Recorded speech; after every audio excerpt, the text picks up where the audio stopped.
All right. Sorry about that. Welcome back. Good morning, good afternoon, or good evening, depending on where you're joining us from. Hopefully, got your coffee. You're ready for another wonderful day for Chaos Zero Nightmare for tonight. But I was trying once again to get this working in the background, so I apologize that the stream was late. Sincerely, my bad for that one. But I've been still trying to figure out this vertical layout thing, and just looking at what is available in YouTube. There's like this now default setting that splits it out that I've tried my best to figure out how in the world it works, and it's still not doing like the proper layout that I had set up. So mobile viewing is probably going to still be a little scuffed. I do apologize for that. I will figure this out eventually. I don't know when. I asked one of my buddies to just be like, hey, how does this work? Because he's the one that put me on it to try to make it a better mobile viewing experience. And well, unfortunately, I just have not had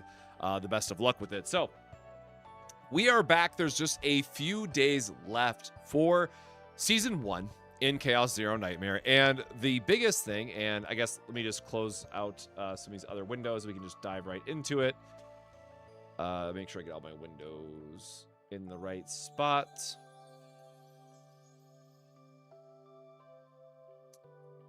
And go over here, try to swap this over. Oh, nope. See, I was still trying to figure this out in the background. There it goes. Now we have the game pulled up. I was still trying to figure this out, trying to get one way for this to ultimately work, but it was not working for us the slightest. So actually uh-oh. I'm not sure if the chat thing is working now. We are clearly having a bunch of technical issues, and I apologize for that. For that.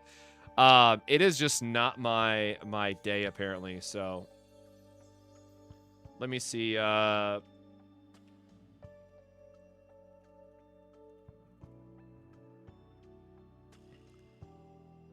See if that's working now. Nope.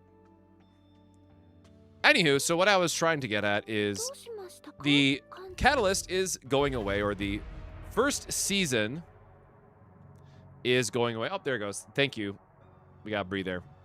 Hopefully that's all working now. Great. We have Forbidden Catalyst that will be going away in just a few days. So if you haven't already, definitely make sure to finish buying out the supply store. That is going to be super important. And, there's going to be things like your polls, your different abilities. But, I have a bunch of resources still, but I haven't gone through and gotten all of these because, honestly, once you buy beyond the initial stuff, that doesn't really matter. Like, yes, extra units are nice for the resetting that we're going to have to do. You can buy Core of Memories, but you'll have enough of these anyways if you're farming memory fragments effectively. So it'll all be something that you have enough resources on. So I'm not sure I have anything else I'd recommend, like you must buy sort of thing once you get down this low, but at least it will, hopefully you have some extra resources and at least buy out the shop. What do I have? I have an Arc City policy to grab really quick. Sure. Get our research notes. But yeah, otherwise going to dive in and hopefully work on our Calipe data, because this is what we had previously for where we were at. We're still trying to find a better vulture ejection. I think with the upcoming game mode and, the tower being the main focus, what I'm hoping to have come out of this is a just full auto-friendly build for people who are just like, hey, I don't want to go through 30 battles, and like totally understand that not everyone wants to grind out 30 battles for the tower just for the sake of, well, hopefully good rewards. I mean, we don't know how good or bad the rewards are going to be yet, but just like the Abyss, which was 45 fights, if I remember correctly, hopefully most people, especially if you geared up and you went through it, you were just able to auto it very quickly and just grind it out. But tower will hopefully be, very easy until like the last couple of stages, and then hopefully that's where the difficulty ramps up. And also, that just reminds me that I have still not done the Basin, and it has 3 days left. So honestly, I might just go through this really quickly. So let me still move some of my other stuff out of the way. So I guess small disclaimer for the start here. I think it is a quick time for us to go through and actually knock these out. So Ravage on the first half, whatever on the second half, I guess. I guess we could just try like a Yuki on the second half, right? Just to get it done sort of thing. So we are gonna grab our Serenial, who is very geared up at this point. We're going to want Veronica and Yuki on the other side because that is going to be my, like, auto-cycling team. And again, not that she's good for Ravage, but just good for hopefully enough AoE damage that we don't necessarily care otherwise. And then as soon as I find Nia again, there we go. I don't think Cassius is really that important. I wish I had like a better... Actually, you know what? I do. I have Ray. Just something with enough draw to go through this and hopefully burn through this quickly.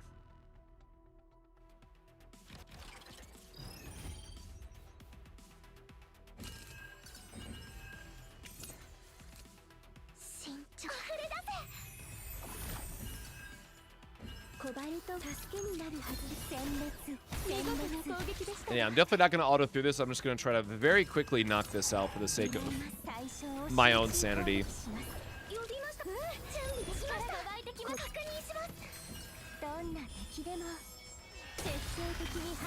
Also, if anyone else has been able to test more of Pale Shooting Star, definitely let me know. I'm still seeing some comments saying that it is bugged out, unfortunately. I have not had a lot of time to personally test it out yet because I've just been working on like the Vanguards and stuff like that, but I'd be very curious if people are still having mixed results with it or not.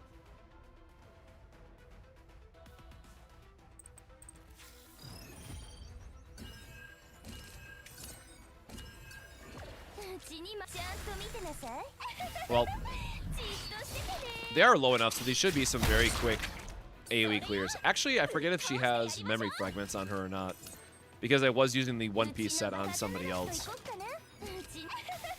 So I might have to go back and just double check that Yuki actually has everything on her.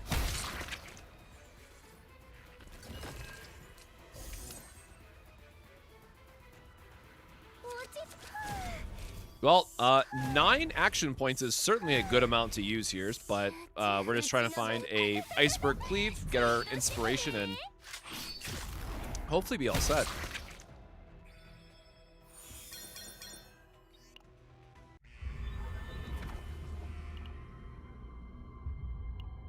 What's the epiphany on my source of water? It's just the Divine Draw. So we have a 4x Divine Draw source of water.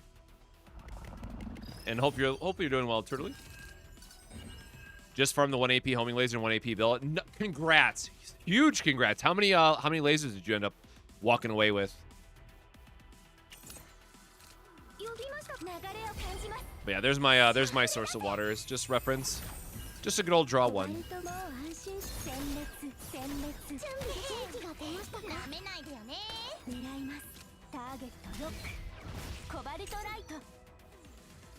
Three copy, perfect.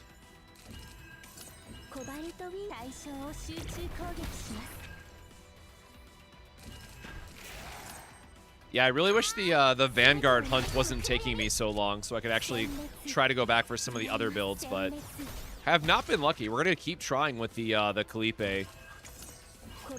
Because I said I would still do a mirror at some point, and I think my Magna is still fine, but I'd like to, you know, try to do the others.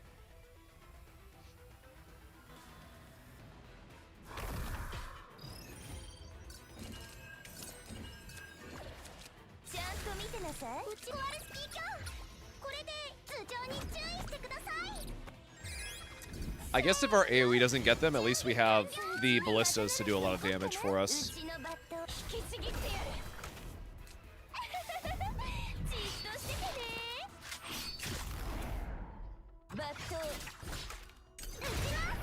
Alright, I may have actually forgot to put gear on her, now that I'm looking at this.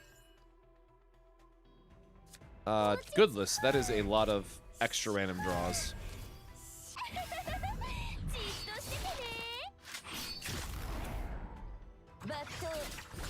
Man, and I'm looking at the vertical layout that it's putting out as like the dual stream thing, and I am so sorry for anyone that's catching this on vertical, because now I don't think I can swap it over unless I completely like kill the stream and refresh it. So I think I just have to accept that that is not doing well in the background.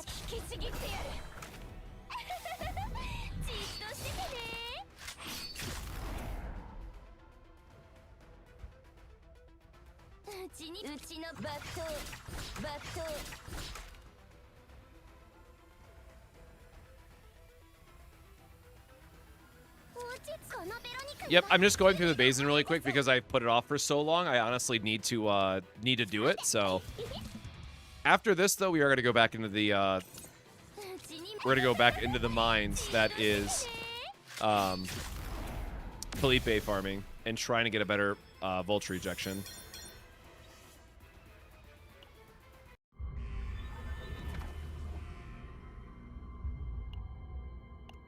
Oh, that's what I wanted to check this real quick. Where is details? Yeah, oopsies. I'm like, something doesn't feel right here.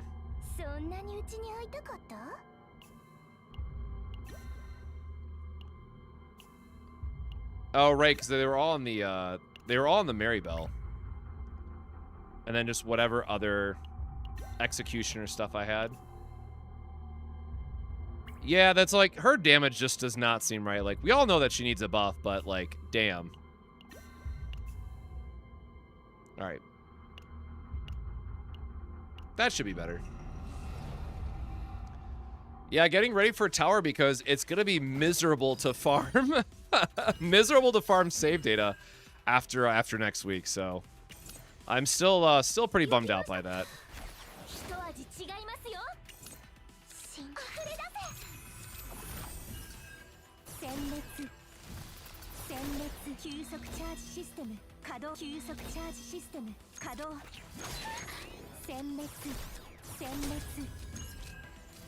Why my Ray card give me Fortitude on her Epiphany? On her cards don't appear. Because she just loves giving us not the right Epiphany sometimes.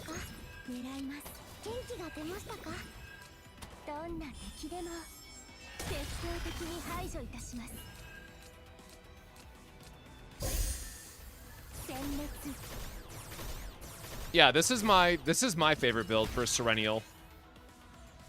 Now that she got fixed, which is technically a buff for this build, I prefer this build. Again, right now, because of the way the Great Rift is set up, obviously everyone's super focused on the other version of Serenial, but I do really like the X-Cost variant.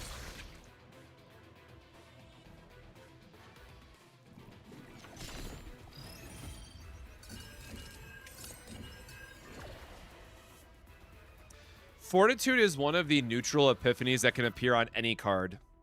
Kind of, unfortunately.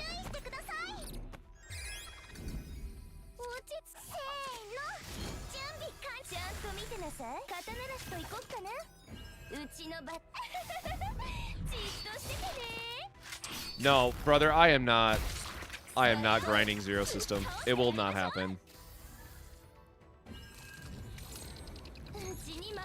And I promise I'm working on my Enfield video eventually, but for those that, you know, if you know, you know, but after next week, I'll do my Narja update, my guide, and all that stuff. I'll do a couple follow-up videos on the tower and whatnot, but I will most likely be taking a small break once Enfield is out, just because I don't want to farm Zero System. I'll wait till Season 2, so between Season 1 and the lull period that we're going to have, I will definitely be streaming a lot of Enfield. And then once Season 2 drops, which, again, it could be 3 weeks, it could be 4 weeks. We technically don't have a date yet. I will definitely come back to Chaos Zero Nightmare, but at least for those 2, 3, 4 weeks, whatever it ends up being, nope, I will not farm Zero System. I'm sorry. Just will not happen.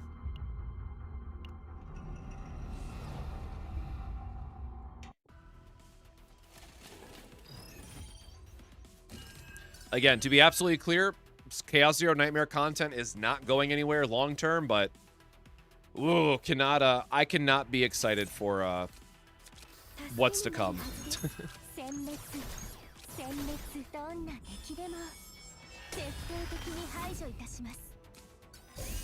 Yeah, I guess any Enfield enjoyers in chat?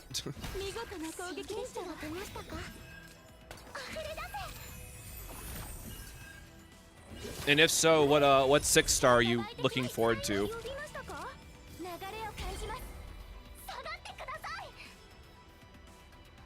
I will be honest. I am very much a I am all for Mr. Pog, and no, I'm not going to try to say his full name. I'm sorry. I'm calling him Mr. Pog. Please deal with it.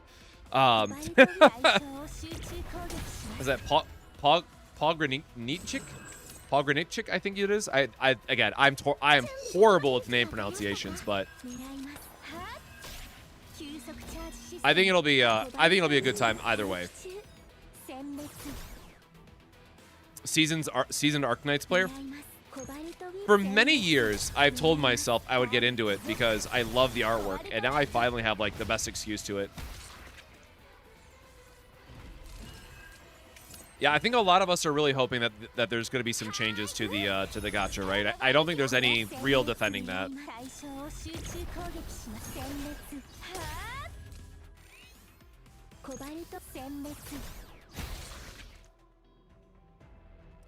What other gachas are you playing right now, Pokey Dude?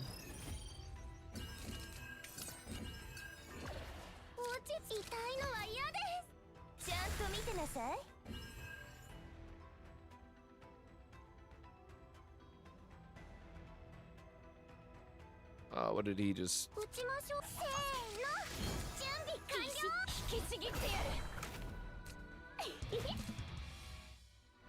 Oh, sick. We actually did get our, sure. We did get our iceberg cleave. Thank you.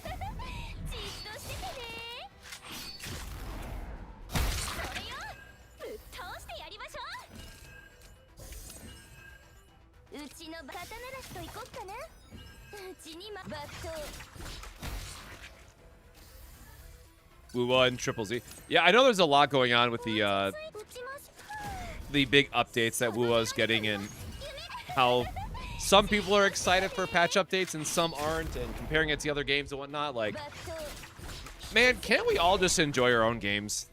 The tribalism, again, coming from TCGs, I realize like the irony of me complaining about it, but man, just let people enjoy whatever game they're playing.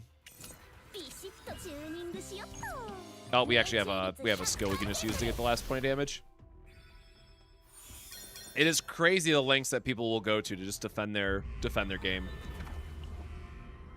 But I know a lot of people are excited for Silver Palace has been getting a lot of attention lately. But I don't know. For me, like, the thing that I always go back to, right, is that if I'm enjoying a game, I will make content on it. I'll talk about it and all that good stuff. But there's just not a lot else out there that really is grabbing my attention. So I'll have to wait and see if something does kind of pop out otherwise. But I think it might be a little while before something else kind of like gets my attention. Also, there's just going to be a lot going on between, you know, trying to do content for both Enfield and Chaos Zero Nightmare. There's going to be a lot to do, especially with Enfield and having the open world and trying to find all the rare chests and all that stuff. Like, I fully expect to be very busy the first couple weeks, but hopefully once Season 2 starts for Chaos Zero Nightmare, things settle back down a little bit. Should be a good balance between the two.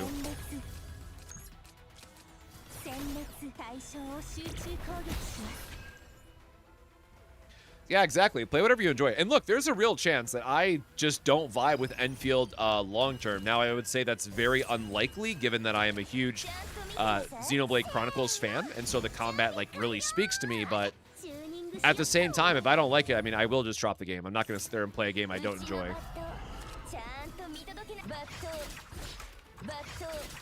I am just going to ignorantly believe that I can fly under the radar and not catch the slack from other gaming communities, right? Like, let me just play my game. I think I'll leave all the drama and like letting the other people, bigger content creators, kind of take all the heat and whatnot. But yeah, I expect that there will be some drama. I mean, I don't think there's any avoiding it because people are already like, oh my god, it's the next Genshin and all this stuff. And I'm like, we don't need to invite this, please.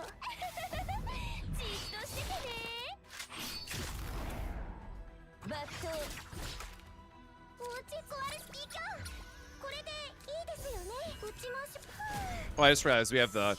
I always forget which inspiration I have, but it's the one that actually lets me deal damage.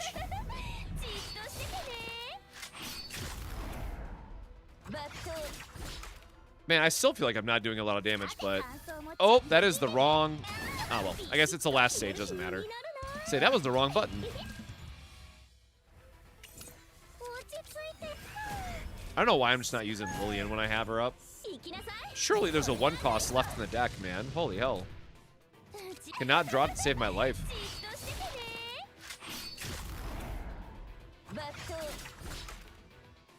Yeah, I'll definitely say not playing until they change the gacha is very fair as well. I know a lot of people are banking on them having some big stream or update regarding that, so I'm hoping, you know, fingers crossed. Because look, even if I don't like your game, like just say it's another gacha, whatever, like I don't want you to have to deal with shitty gacha practices, so I would hope that other people would also look out and be like, hey, nobody should have to deal with this, right? It's very simple to root for other people or root for other games and other communities without having to like take away from your own. I really wish more people would get behind that.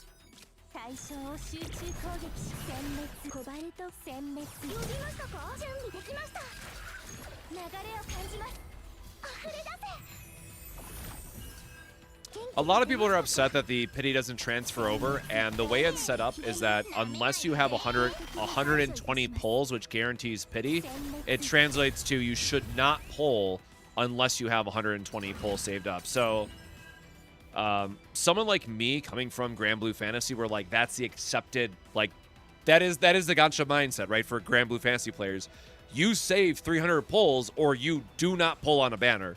But that is also like a 12-year-old gacha mindset that should not exist in modern gachas. So it's like, I'm torn because I come from that background where it's like, cool, I'll just save my pulls, right? Like, from my side of it, oh, I only need 120 pulls? Man, that's great, right? But I can also take a step back and recognize that in the modern gacha scene, that is very, very shitty. Like, I'm not defending it, to be absolutely clear. I just think that I would have a higher tolerance for kind of that level of it. But again, it's one of those things that you just kind of like shake your head on and like, what happened here, you know?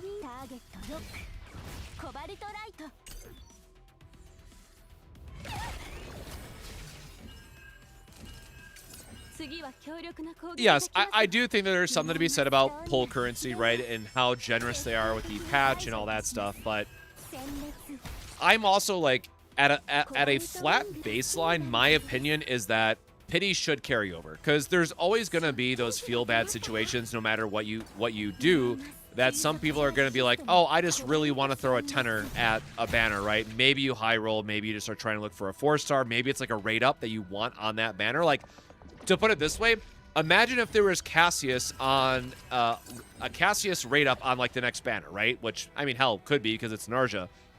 There are going to be people who want to throw 10 or 20 pulls to try to get Cassius because he's on a rate up and they're missing that 4-star. Like, I don't think that we should make things harder on the players just to get like non-banner targets in that regard, right? Because obviously you'd be pulling for Narja, but you can try to stack pity up for the next one in case you don't want Narja but do want the rate up.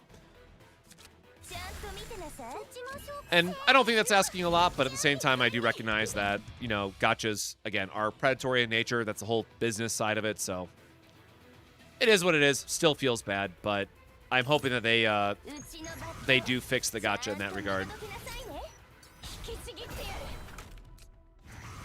No, we do not know any information on Narja yet. Once her stream goes live on Tuesday morning, right?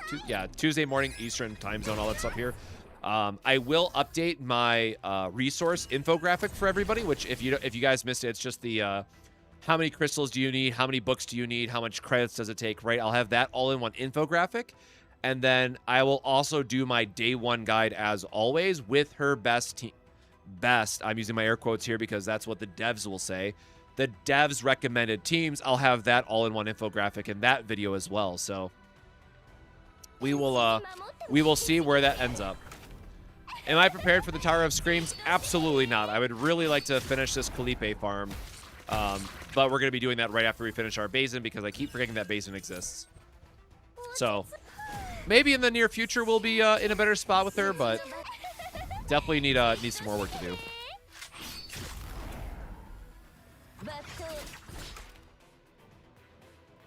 Yeah, not a problem at all. Like I said, I'm happy to do the infographics and all that stuff, but same thing as always. We'll do our day one infographic, or day one guide, day one infographics, and then after. Okay, well, here's the hard part, right? We're actually, so for Narja, we're not gonna have a Great Rift, so I won't be able to do my Great Rift video with Narja being like, hey, this is the team I used. Here's how I got over 1 million points, whatever. But we'll have to take it against like the Tower of Screams. So instead of doing a Great Rift, here's a easy 1 million point team, right? I'll probably just do a, here's a Narja clear on stage, what, 15? There's 15 stages, right? Whatever the final stage is. Like, that'll be the difference that I'll put together.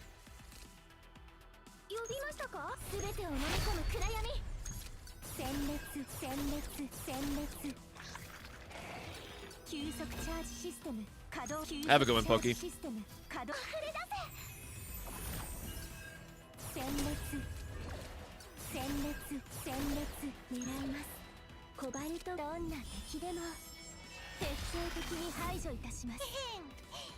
Yeah, so we'll figure out what the plan is for between seasons, but again, it's a bit of a... I just realized I have the wrong Ray. It took me this long to realize I have the wrong save file on for her. We'll figure out what we do, but yeah, especially... So I keep hearing... I put a vote up on... Or not a vote, but I put a post up on YouTube post about just like what are people expecting sort of thing.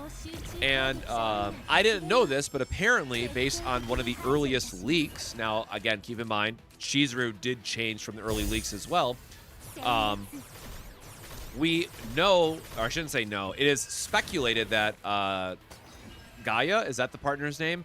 Was Vanguard, which is, I guess, would fit with the theme of the tower, but especially if Narja is going to be a Vanguard, it's also like, how much can you really showcase of like, hey, here's a big shield? Like, cool. So I'm not sure what I'm going to do yet. Like, I'm not sure what a good showcase is going to be other than like, here's a full auto build that worked in tower. I'm like, all right, I guess. So I will have to think about that one. So please look forward to whatever that video is going to be.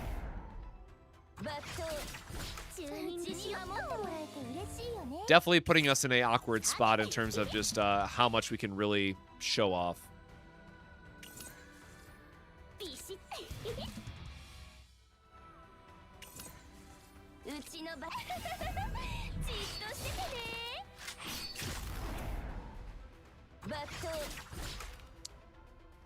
Yeah, and there's also the conversation to be had about like what they do for okay, there we go.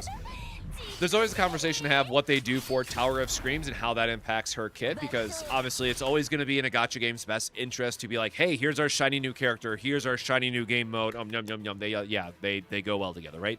And so I'm sure we'll see that same thing with Narja, but with a Vanguard, it's also like, you know, how much can they really, like, how cool is getting a big shield, right? You can only do so much of that.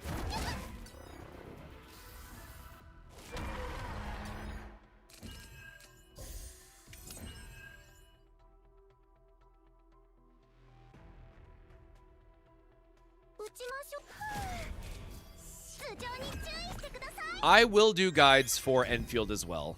I am working on a free-to-play guide video, or like the 2 best free-to-play teams. But a lot of what I do for Chaos Zero Nightmare, I'm going to try to do the same exact thing for Enfield. So there'll be like the all-in-one guides that I do, just like the infographics. There'll be like the day one character reviews, because I did get into the creator program for Enfield as well, and I don't know the full details about it, but generally speaking, they'll usually have missions or some type of rewards for creators that, hey, showcase new character, will give you in-game currency, right? So obviously I am always then motivated to make that type of content. So if you ever see like the paid promotion tags, that's what we have to do as creators for those style of videos. And I'll do my same day one style reviews, here's what the kit looks like and all that stuff, and then here's the end game mode where they excel. So obviously it's going to be a little bit different because Enfield team building is going to be a little bit different. So there's going to be multiple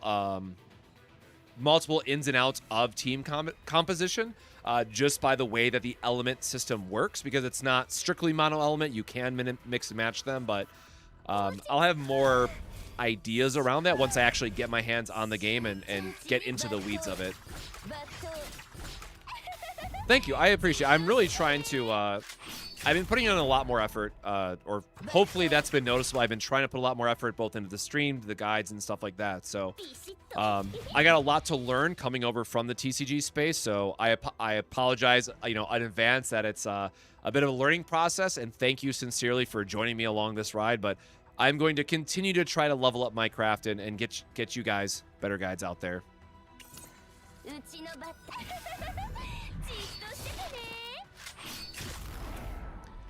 Any non-gacha games I'm looking forward to? Honestly, I just wish I had time for more games. Like, my everything I do at this point is especially just tied to the stream, tied to making content, just because of how busy everything else ends up being. Because I'm working a full-time job still on top of all that, I got to make sure I make time for my partner, Bree, and all that stuff. So it's I pretty much right now, because I want to grow this channel, I want to make a better effort, again, for the YouTube channel, for the Twitch, all that stuff.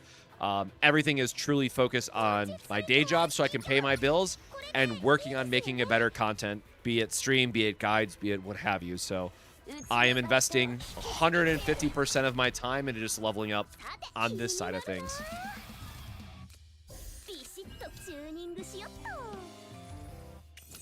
Oh, thankfully there was still a cleave left in there.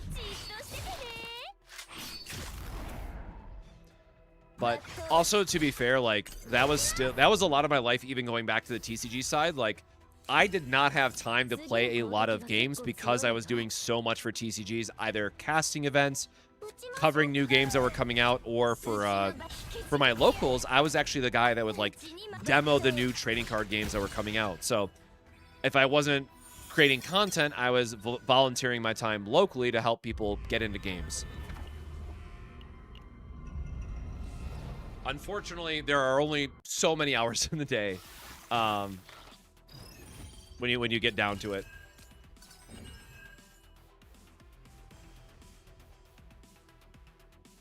Yes, I also am doing the final prep event.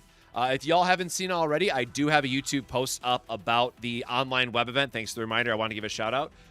If you are looking forward to Enfield, there is a web event going on right now where you get a 3-5-star weapon. And before you get too excited, 5 stars are 4 stars in Enfield, just for those that are making the one-to-one comparisons for Chaos Zero Nightmare.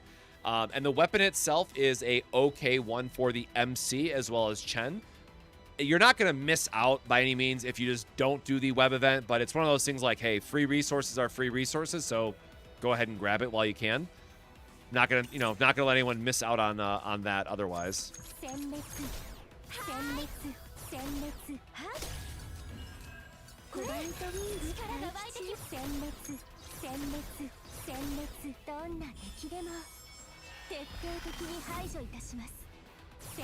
But yeah, the other big thing is when I was trying to look into it, because Bree is also very interested now in Enfield, or is at least looking into it. So I'm like, okay, well, I'm going to try to figure out, what starting character do I want, because she will spend time re-rolling and stuff. And I'm like, apparently the re-roll process is awful, so it's going to be another time where I'm going to YOLO whatever I get to start and hope for the best. So, in Chaos Zero Nightmare, I got Hugo at the start, and I just rolled with it, and that's kind of so what we're going to go for again.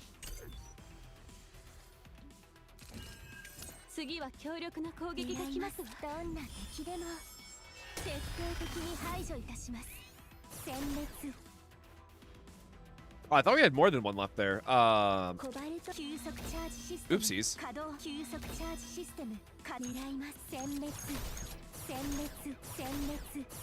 I guess technically I should have used Source of Water to create one more laser there.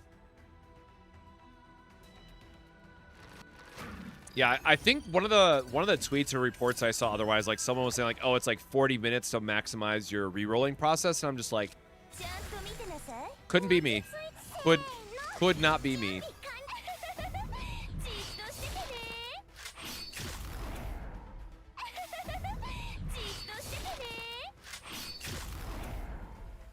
But it's also, you know, there is a lot of good units to look forward to strictly from a free-to-play perspective. And it also comes down to what banner you're looking forward to, because we do know what the first 3 characters are. And that will also have a major impact on whether you want to reroll or not. Like and I'll just give you all a spoiler right now for the video that I'm eventually going to put out and talk about. But, oh god, what is, Arwinia? Oh my god, what is the 6-star Electro called? I think it's Arwinia or whatever. The Electro team that you can get between the mix of free-to-play stuff, plus if you reroll into 1 6-star, that's just going to be the best team for the vast majority of players until you figure out what future banner you want, and then you roll that character and build out that character's team.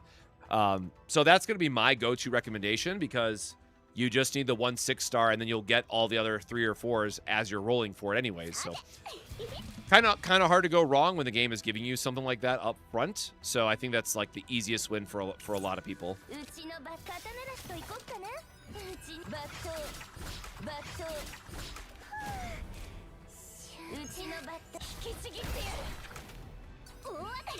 Oh, we have a Ballista in our hand. I guess we'll just do this just to loop the cards. But it'll be interesting. I know a lot of people were, or a lot of people are curious to see how much they balance the mono element teams versus mix and matching. That is definitely something that's top of mind for me as well. But I think for the systems that are in place in the game and how combos work and how the elements synergize, it does give them a little bit more flexibility for future units to go both into mono element teams as well as kind of the mixed element stuff. So again, we'll see. Very excited for what they end up doing. But again, full disclaimer, if the game is awful, the gacha's bad, the end game sucks, whatever it might be, I just won't do stuff for it long term, and we'll try to look to whatever the next gacha might be. So I'm not going to make content on a game if I am not enjoying it. That is like the one hard rule that I'm going to forget, that's set for myself. So we will do like reviews and stuff as new games come out, but long term, after that first month, if I'm not enjoying it, we're going to dump it, because y'all are going to tell super fast if I'm not having fun with the game or not. And as I, you know, talked about last time, it's just like, I'm busy enough with my day job, right? I'm not going to go into the minds of content creation on a game just because... Oh, did I forget the... Wait, what's left in our deck that we didn't cycle?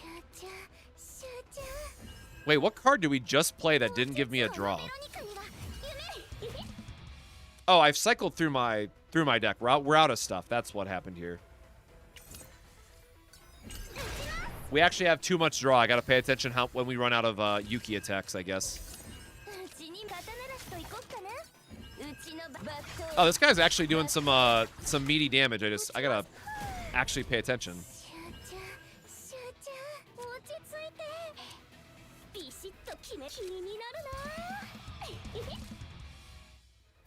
Well, this is awkwardly not going well. Okay, that crit is probably all we needed.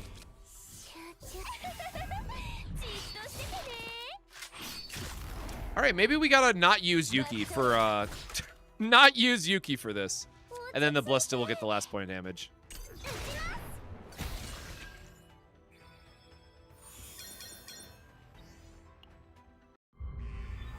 All right, hold on. Where's my... Oh, well, now she has an elemental advantage. Okay, well, I guess she gets to live for another stage, but we'll cut her back after that. Yeah, Yuki buffs Swen, right? Yuki buffs Swen.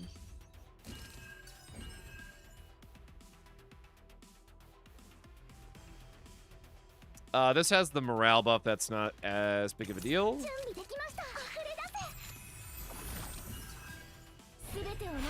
Getting that upgrade on Cobalt Light is actually pretty insane, right? Because this is going to add multi-damage.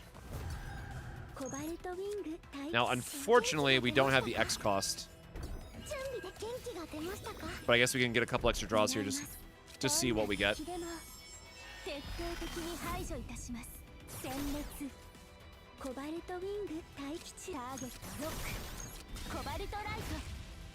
Alright, really needed the Shining Core there, but...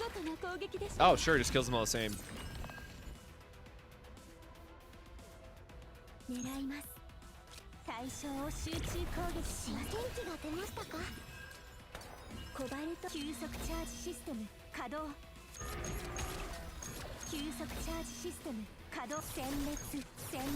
Man, how many lasers do I gotta put into this guy? Hello?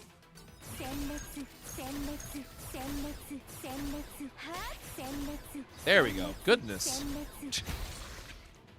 We'll get there eventually. So what happens to our seasonal decks? You will get to keep them. It's just they won't be used in Season 2. That's all.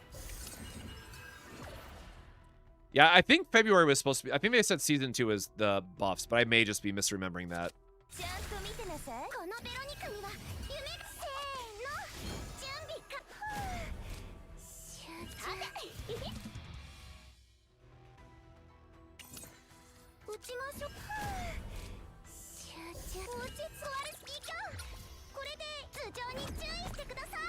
The good old let's just draw infinite for Yuki effect. I will say, the one thing I am worried about, like, especially if Narja is a Vanguard, right? We're gonna have, and we just have to, like, mentally prepare ourselves for this. Narja is coming off of the Serennial banner, which is by far and away the best, strongest character we've had. Absolutely busted, all that good stuff. And not only would I expect, even if she was a DPS, like, Narja is going to be weaker than a seasonal character. That's just what gachas do. But then we're also going to go from this really amazing, super awesome damage-dealing character to a tank. And, like, that's just not exciting. So I am kind of mentally preparing myself already for just the community to riot and just not be happy with her kit. And I just don't think there's a way around that. Because there's, like, again, oh my god, she gets a 2,000 shield, and she counterattacks a lot, right? I almost feel bad for doing my Maribel video now, because no matter what Narja does, Maribel will be flashier, right? Now that I've made that OTK, or I've refined that, I did not, obviously was not the first person to do the build, but now that I've refined the Maribel one-turn kill build, it's just like, nothing's really going to be exciting for Vanguards going forward until they have that happen again and just make a higher damage Maribel. Like, nobody comes close to Maribel's damage now in Vanguards, so how do you make a Vanguard more interesting? It's just like, all right, good luck, devs. I'll be very curious to see how they sell that character. Yeah, community is never happy. I mean, that's also fair to a point. You can't always please everybody. Oh dear. Our hand is getting taxed, but we have 9 action points. Yeah, dude, I'll just go through my action points, whatever. Yeah, I've been waiting for Narja since day 1 of Chaos, or but day -20, whatever it was for Chaos Zero Nightmare that she showed up on the website. So, I am very excited to see where that goes. Hey, Frost, hope you're doing well, brother.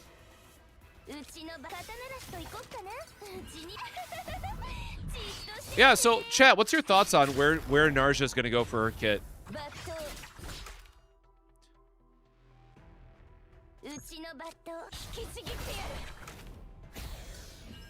Maribel or Magna or both? Depends on what the rest of your roster is looking like and what characters you might be pulling. Because, like, I think that they're, like, Maribel and Magna are both fine for different reasons. If you have a mirror, like, unironically, Maribel might be worth investing into just because she's a very strong passion attacker once you set her up with a mirror. But otherwise, like, Magna's just a really great vulnerable spam. Sue had a really great damage build for Magna. Like, Magna was surprisingly good.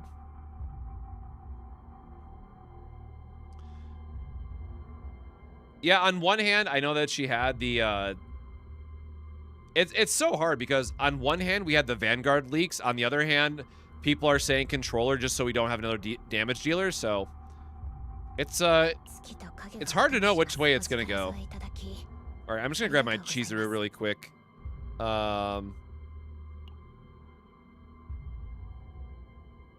I am missing attack.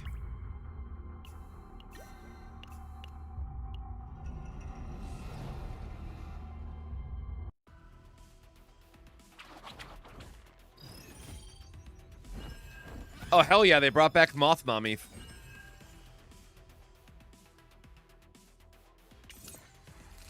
I love how I started this by saying I have the wrong Nia build, and I'm still here with it for some reason.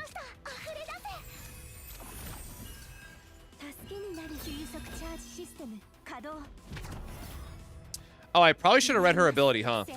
Well, that's unfortunate. That completely ruins my my setup here. All right, well, Pale Moon Strike, please sail. Yeah, I'll say Pale Shooting Star, please save me.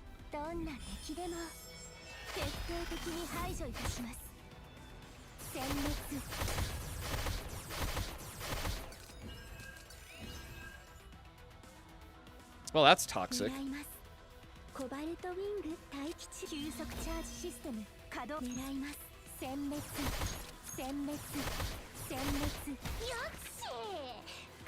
God, I have so many lasers. Oh, thank God. I'm like, please let me draw another Pale Shooting Star because I really need to clear these out.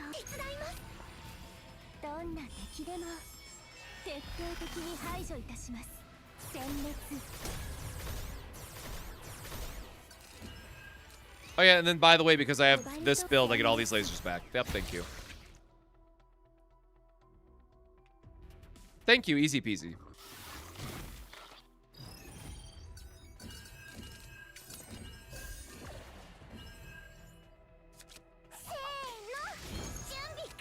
I'm gonna have to remember how to actually play the cheese build because it's been a hot minute.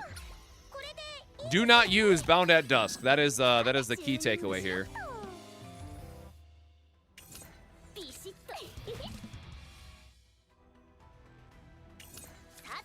All right, whatever. I guess we're just going to Adagio, Adagio.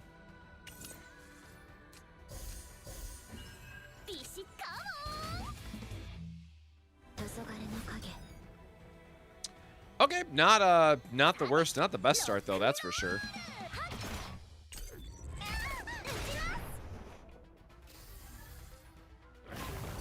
This is supposed to be her basic attack build.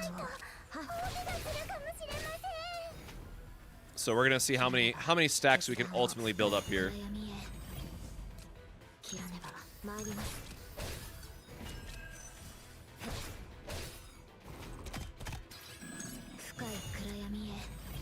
All right, these are the same guys you have to hit like multiple times just to get them taken care of.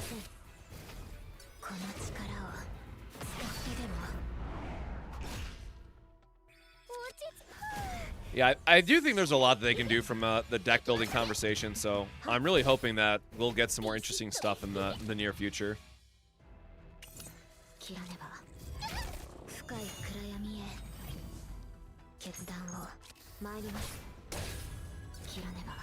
Really? 13?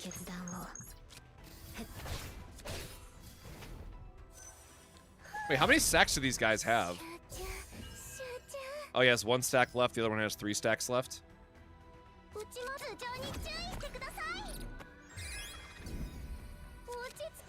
Yeah, and it's, hey, maybe it's foolish of me, but I'll give the devs benefit of the doubt. I'll let them cook a little bit, you know what I'm saying? They've been doing a pretty good job at responding to the community and making some improvements, so I realize that I might just not be jaded enough as a content creator and as a gacha player and all that stuff to be like, oh my god, the devs suck and everything is always going to be awful, assume the worst, the sky is falling, but like, I'm just not that person. Like, I am always going to try to be the optimistic one, so I'll apologize in advance right now. That is something that I know that not everybody is the biggest fan of me for, because I will always try to find the positive stuff in life because, look, y'all, there's too much other shit going on. Like, if I can find some positivity out of something or try to find the silver lining, I'm going to. If I want to be fucking depressed with everything else, like, I'll just turn on the news or something. Let me have my little bit of escapism. Let me have my little bit of hope. And when I'm wrong, I'll admit that I was wrong, right? But until then, let me have this. Let me have my little bit of joy in a dark and dreary world that we are currently dealing with.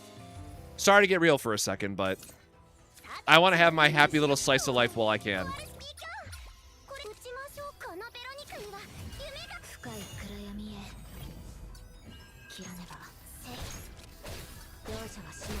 And I'll be perfectly honest, like, it's a very big reason why I burned out a lot of, like, the current state of the TCG industry.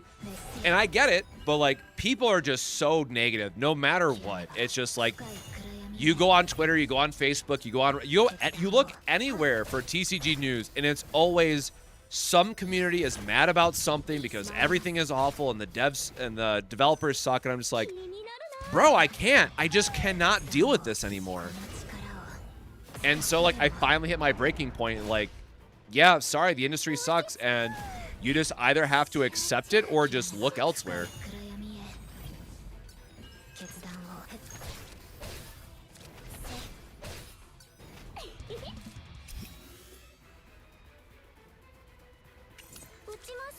Yeah, that's the craziest thing. That's always been my motto for, like, as many years as I've covered trading card games. It's like, if you're not having a good time, like, I get sunk cost fallacy sucks, but, like, uninstall, walk away, sell your cards, like, whatever that might be, right?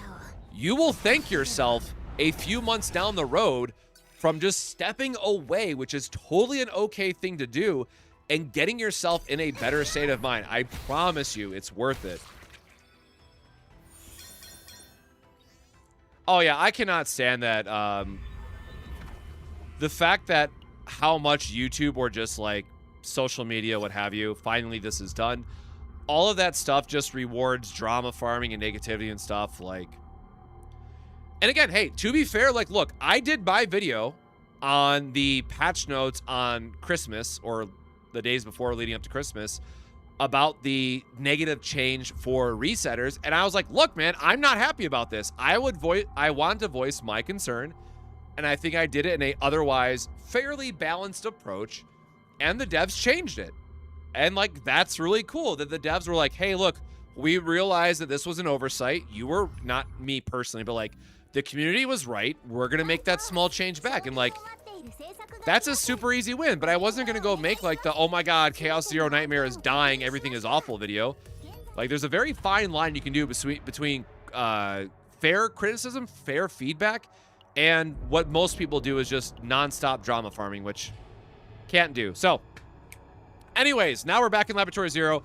We're going to be working on a Kalipe deck. We are trying to get ourselves a Vulture Ejection build that doesn't suck, in the hopes of working towards a full auto Vanguard team, clearing the final difficulty of Tower of Screams, so we can make a video on it and hopefully guide some other people to that build and just try to be as auto-friendly as possible, because, my God, I am not looking forward to the 30 battles or whatever it is again.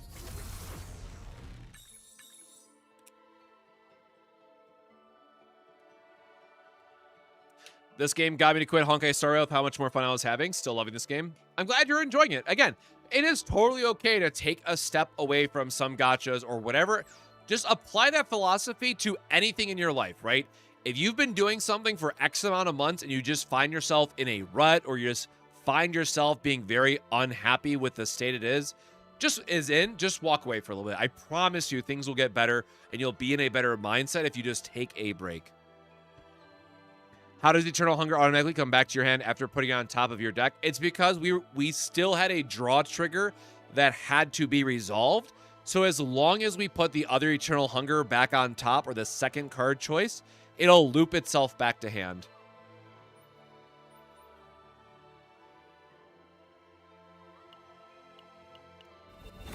And yes, we are going to be looking for a double removal start. Is this thing still not... Why is my notification still not working? I just realized. God, that bums me out. Where's my test thing? Is this working? Oh, no, it's not working. It didn't even give me a sound that time.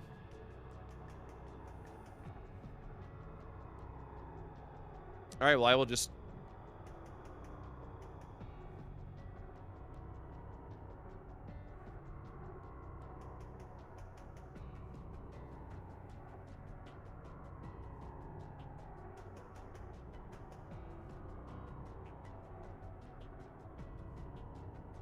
Okay, I'm sorry. I have no idea why it's just not working again. D2H, thank you so much for the follow.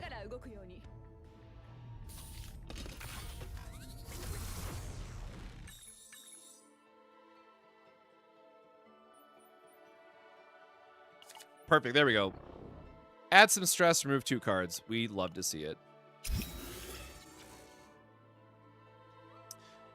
Yeah, I'm gonna have a really hard time farming Narja decks because I just don't want to do Zero System. I tried to farm the Maribel deck for a little bit to try to get the Mythic out of Foretold Ruin because it is the best in slot for Vanguards, and I'm just like, because you have the lower rare event chance, which just automatically cuts you off from some builds, I'm just like, I can't do this, man. Like, it's just such a bad experience.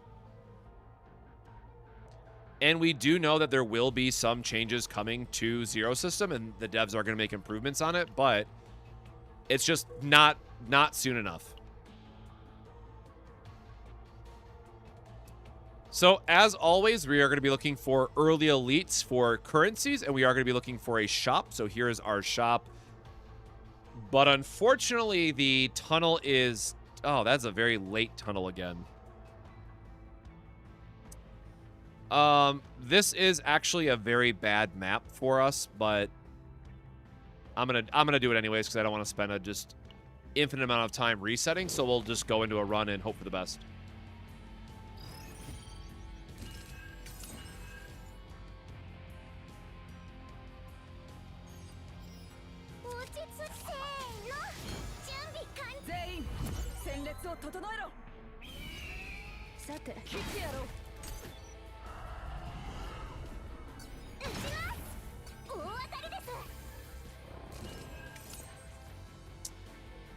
Like the biggest issue I have, like this is a long-term problem that they have to fix at some point, right?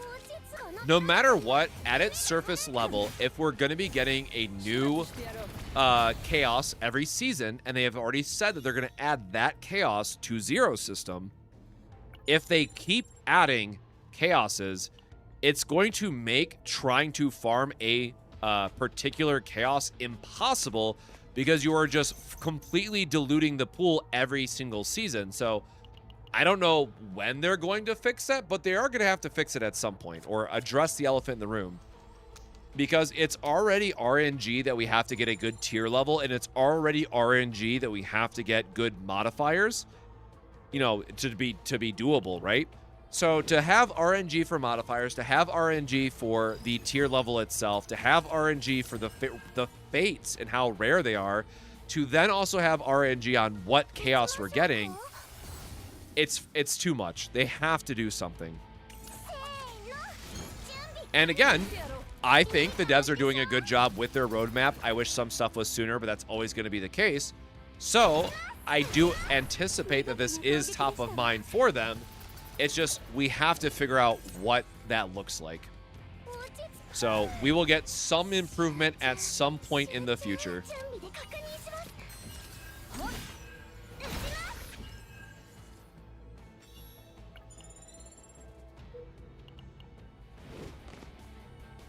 Yeah, I would definitely say there needs to be some type of selector process.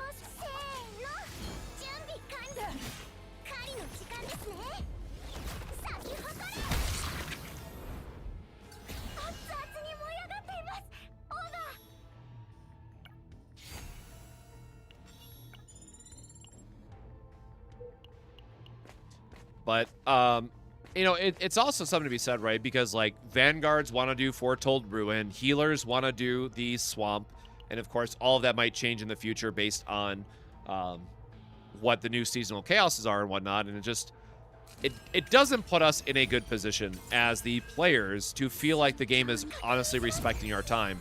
And to be fair, I think that is one of the main critiques for Chaos Zero Nightmare. And I will say this with the caveat of, you know, I've been trying to get a better sense of how gacha communities feel. Again, coming from TCGs, I have a lot to learn about the gacha space and how other communities interact with it. But, you know, I think when we have a game like Chaos Zero Nightmare that wants you to spend a lot of time invested into making better save data and whatnot, that then also says like, hey, we are going to have so many extra layers of RNG that we're just going to completely disrespect your time investment, a lot of people are gonna bounce off of that respectively. Like, it's still so crazy to me, but one of the most positive things that I see repeated about Stellar Sora, and I only bring this up because it is another roguelite style of game, is that so much of the community is like, oh my god, this game respects our time because we don't have to play it. And there's its own level of irony of playing a roguelike and then also saying the best thing about that game is that you don't have to play that game. But still, I think when we have to accept that we want to have a game that doesn't feel like we spend 6 hours farming for something and we have nothing to show for it, right? Like, I think that the aspect of the game that says, hey, you get nothing to show for 6 hours of time investment, there's like no account level progression that happens, is a very real downside for Chaos Zero Nightmare. So I do have to hope that that gets improved upon to some degree in the future. And the save data item that they're going to give us, I would say, helps out a little bit. Not a lot, but it at least is a step in the right direction.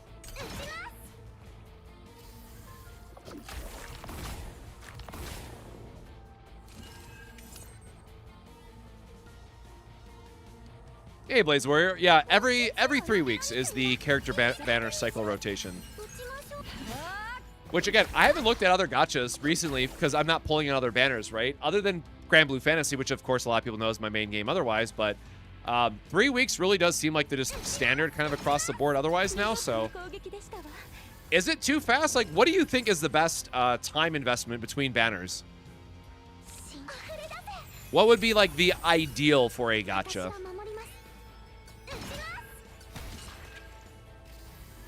And also, like, again, keep in mind, devs have to make money, right?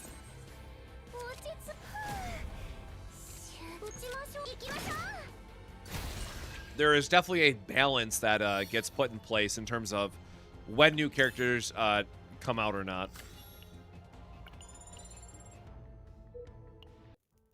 Well, what's Genshin's banners and Wuwa and stuff? Like, what are the bigger gachas do in the space?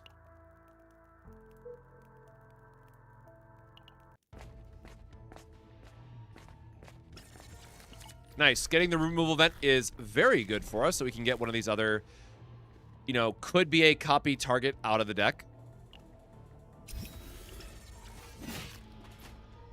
3 weeks as well. Okay, so maybe 3 weeks is just like the accepted standard then. And I say accepted, but I think it's more of like a people just have to deal with it sort of thing.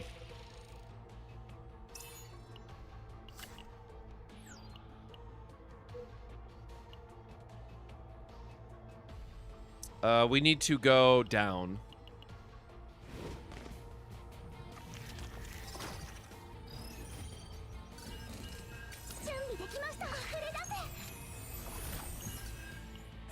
Yeah, that's my biggest fear, right? Are we going to have a slow patch or a fast patch for Narja into Season 2? Oh. Like, I think Chaos Zero Nightmare really does need to make Season 2 hit in that regard, but there's still a lot of work to be done. But I do anticipate that between Narja until Season 2, a lot of people are going to take a break from the game. Because the other thing to consider, right, is that a lot of people most likely pulled for Serenial, which means that they're not going to have resources for Narja, which means they have no new save data to grind.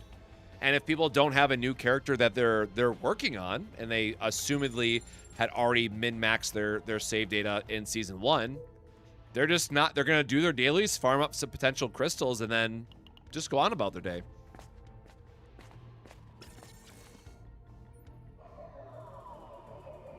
Yeah, not needing every character is definitely nice as well. Now, again, I'm kind of a bit stuck because I will have to, you know, do showcases and stuff like that. So no matter what, I'm always getting every character. But, you know, I would not be surprised if, like, 9 is one that's just like, it's, you know, it's kind of whatever sort of thing. There's also the added pressure of, ooh, we do not want to get this. there's also the added pressure of like, oh, well, now that we know seasonals are in game, how does every future banner stack up against seasonals? Right? Because, hey, maybe you want to save up for like double pity for summer banners, which means you start saving now. So I think it's going to be really interesting to see where the game trends over the next couple patches.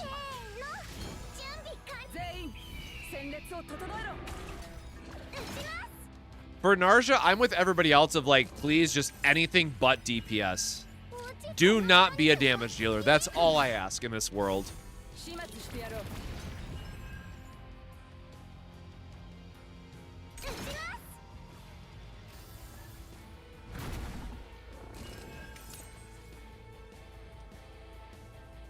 Yeah, hold on. Let me, so what? Season 2 is, it's going to be 9. It's the Protoss Sync system, which is the level up mechanic to take a combatant immediately to max cap. We're going to have the PvE, not PvP arena. Decorating ID cards, balance adjustments, and save data editing ticket. Huge. Absolutely huge. And then the Zero system upgrades seasonal skill trees. That is one that I'm very curious to see how that one comes together. So again, I think there's a lot to look forward to for Season 2. It's just unfortunate that we don't know when Season 2 is going to hit. Nice. We got the right greatsword. Oh, another patch. We got the right greatsword, so good start for us.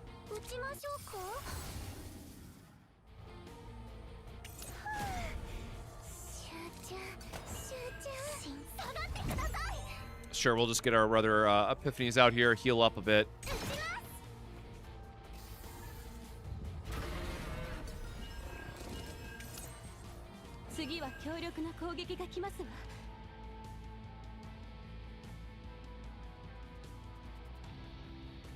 Where's my patch notes? Sorry, I want to see what the... Did they tweet out what the patch note was about yet? I have to scroll down to see if they have, like, what other fixes are... Did they not tweet it either? Hello? No, I don't see... Okay, no idea what the patch is about. When I find what the notes are, I'll definitely say so on stream.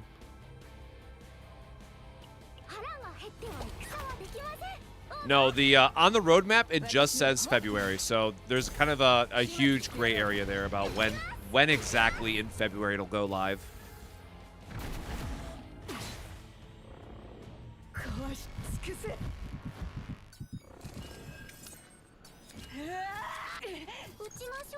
Oh, wait, it worked that time.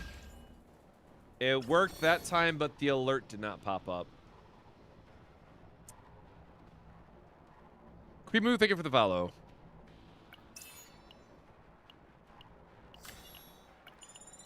One day, this damn alert will work.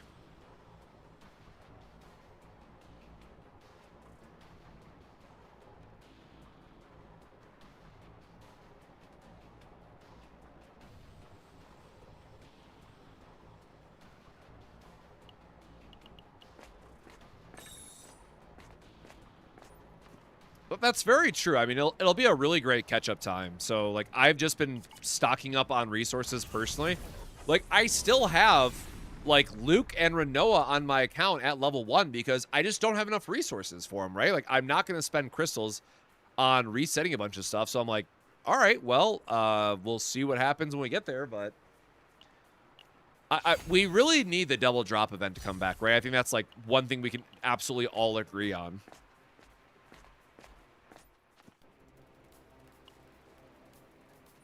So, ideally, you want to find a bunch of removal events before you get to this point so that you have the best chance possible of hitting a divine on the card that you actually want. So, we're going to hope that this hits Vulture Ejection. It's a trigger one, so we're just going to hope for the best. But RNG has not been kind to us.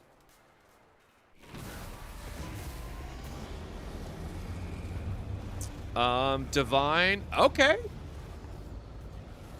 Oh, wait, no, that's the wrong... I keep forgetting. I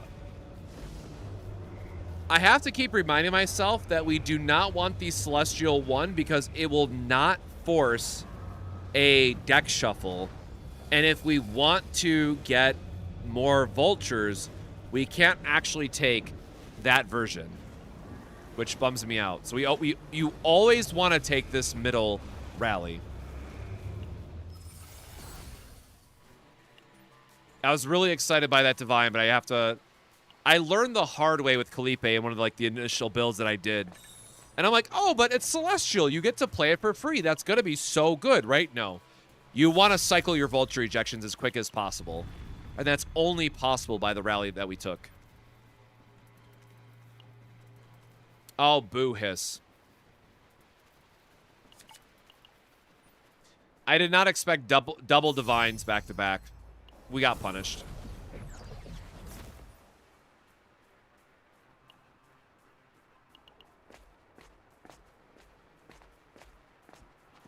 Yeah, I was watching Sue play a little bit of his Luke. Because I know a lot of people were having fun with Luke and Chizuru, right? Like, that's one of the other teams I eventually wanted to try, but just did not have the resources to do so and have it line up that way.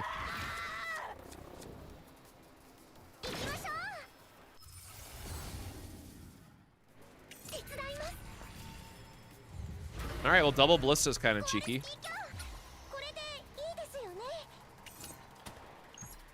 Just get as much damage here as we can here. I need to get my Calipe out of stress because Mika's about to enter her break state too.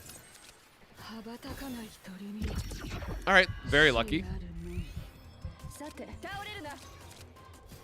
I mean, it's only a couple cards early, but still we'll take it.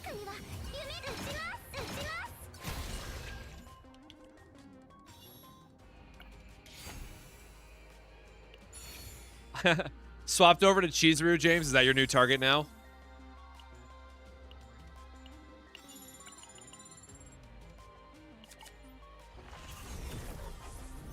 Are you trying to do like an Eternal Hunger Chizuru as well, or just kind of going for whatever, or going for like Ecstasy of Violence?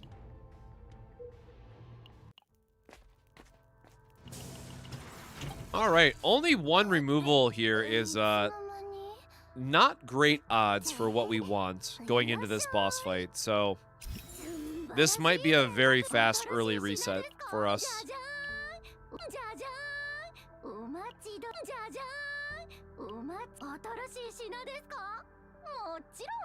No, it's fine.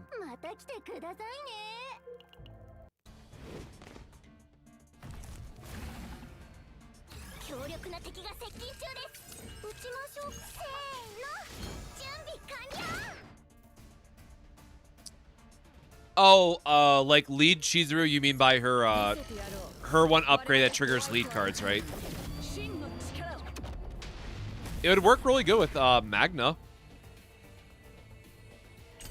I think that's another point too to be made, right? Like it was the same comment I made when I did my Chizuru video. It's just like the devs gave us a really cool epiphany potentially with the lead option, but there's not enough neutral cards to really make that shine in any meaningful way. So like, yeah, it's probably a super cool like season 2 or later thing, but it also feels really bad for the devs to design an epiphany that just does not have a strong enough payoff in the current environment. So I'll be very curious to see if they add more lead cards in season 2 to kind of play into that, at least in a more meaningful way.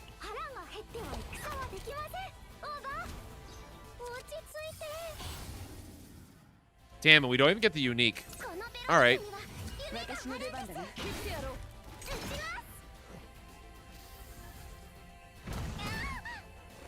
Yeah, Fury is really great for Chizuru.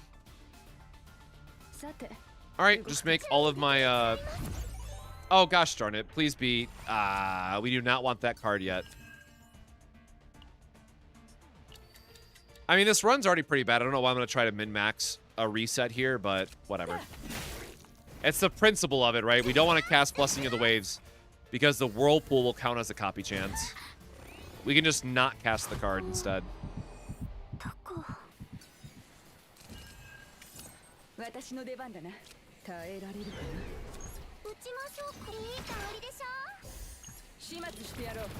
Alright, this is a really sick double Ballista Shelling ultimate.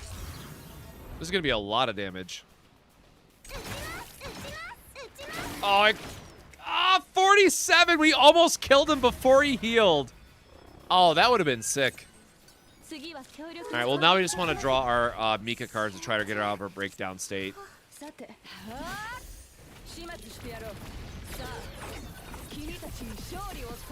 But yeah, you know, again, back to the Epiphany thing.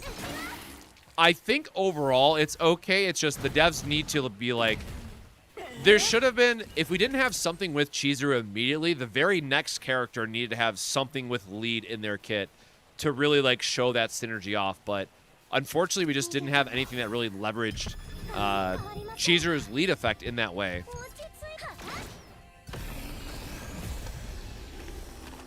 All right, we get Vulture Ejection or we quit. All right, run's over.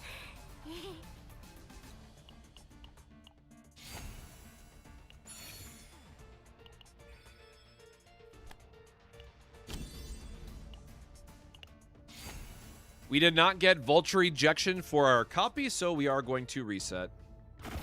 Oh, there we go. Game announcements. What do we got? Oh, and a connectivity issue with the Great Rift. Okay, cool. Don't care.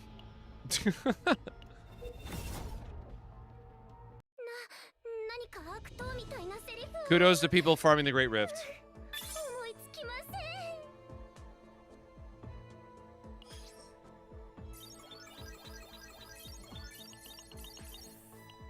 I mean, the good news here is that we just get a free delete and move on.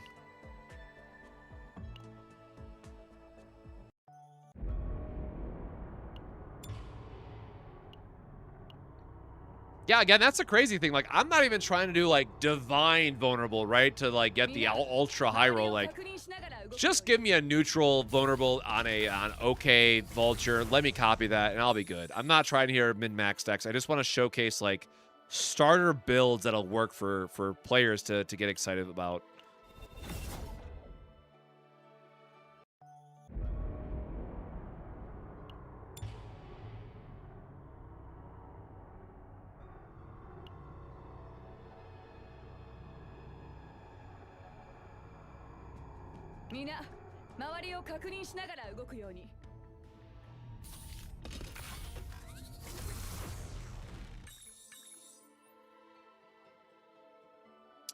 Nope, we will go again.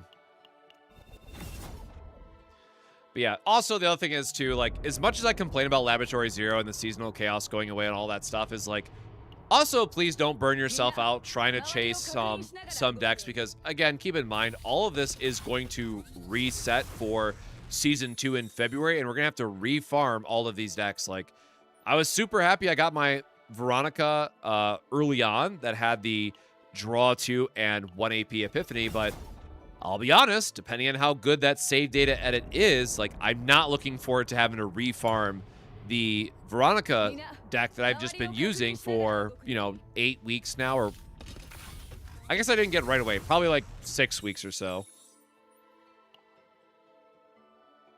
All right, just for the sake of it, I'm not going to waste that much time resetting. I'll take my one free removal. Definitely not as good as it can be, but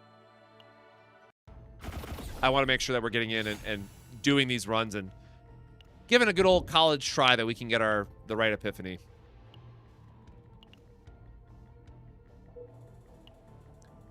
And once again, as always, I am going to look for early removal to give us the best copy chance at the boss, as well as elites. And once again, this game wants to punish me so damn bad. So shop here, tunnel up here. We also missed this. So this is going to unfortunately be another single removal, which really curb stomps my heart.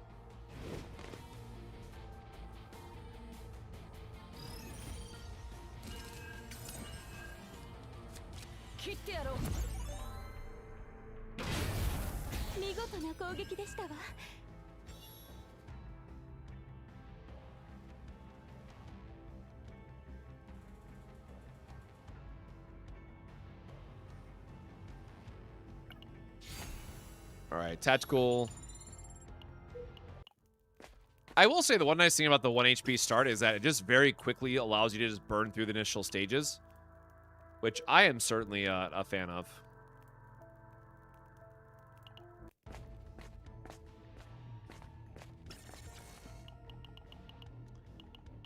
So, same thing for those. These are like the micro decisions that a lot of players might not be familiar with, but something to keep in mind for this fight in particular. The goal that we are trying to do right now, right? We are trying to get a Divine on Vulture Ejection, and this is a card that Felipe starts with. And so the best way that we want to try to set up is avoid as many fights as possible once we get our copy target, or our Divine target in this case, which means in this instance, we always want to skip fighting this guy. But if you are trying to upgrade a character that just does not have whatever their target card is yet, then definitely make sure you fight them to try to trigger that that card. But for us, we are just going to grab the item and move on, because it's just a very nice dodge, right, that we get for every fight now.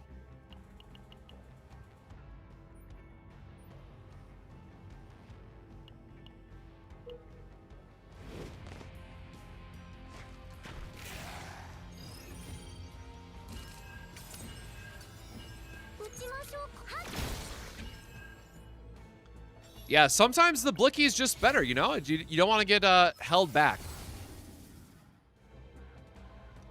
All right, you know what? I'm going to count my blessings because we keep getting the right greatsword at least, so that's a start, right? Again, for those that don't know, Tower of Screams, it's going to be 5 battles. So we want this version of greatsword because it's going to constantly add damage to itself, because as you're going wave to wave, this will continuously scale. So, you know, it might only get up to like, what? Let's say times 4 is 160 is 310, 410. So let's say it gets up to 415% defense-based damage. No, that's not the most exciting, but it does continuously scale up, which is nice. The only thing that I would take over this is if we get a vulnerability neutral epiphany.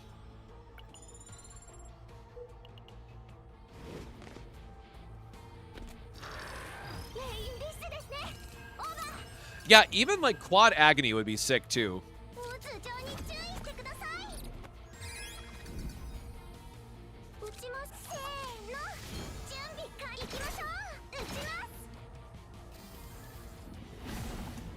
Why there's no more rare occurrence event, often event at the start of the run? Why is there no more rare occurrence more often? So your modifiers, when you start the run, they do say that there is a rare chance, and that number will change based on your tier and stuff. So you need to make sure that you're always picking the right modifiers to start your run with. I realize it's probably not the best answer, but that's the only answer I can at least think of off the top of my head.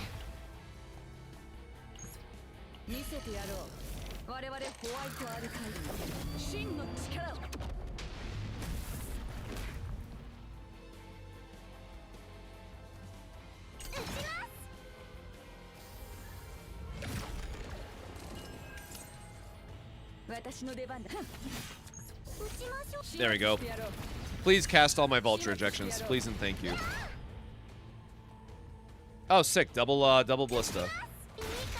But no crits. If you remind me misplays, I will show you an example of what I mean after this run in terms of like the making sure you have the right toggle selected. Or not even selected, but like knowing what that percent is. And then also obligatory disclaimer is that it is always just RNG.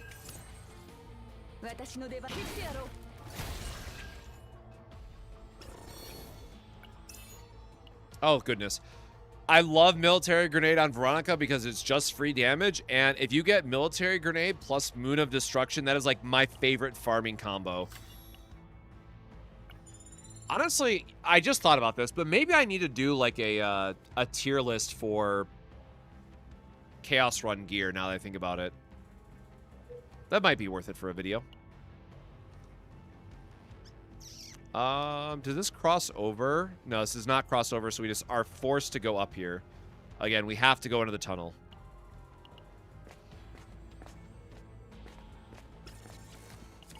Nice, we do get our removal event, always welcomed.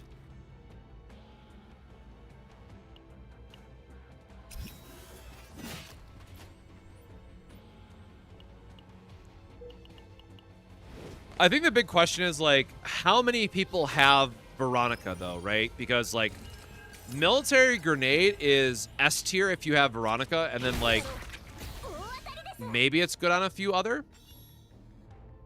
Lung, thank you for the follow. I'd have to think about, because, like, I think your tier list is going to change based on the characters that you're bringing, too. That's, like, another thing to consider.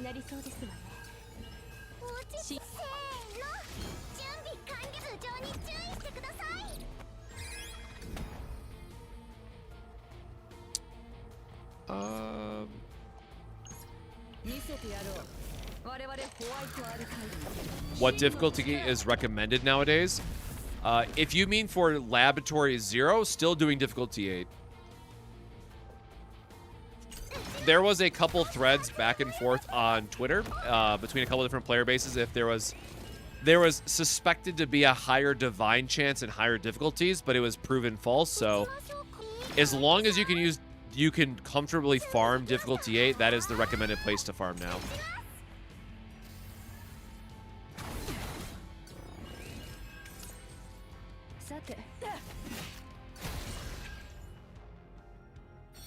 Yeah, there are definitely some good items just in general.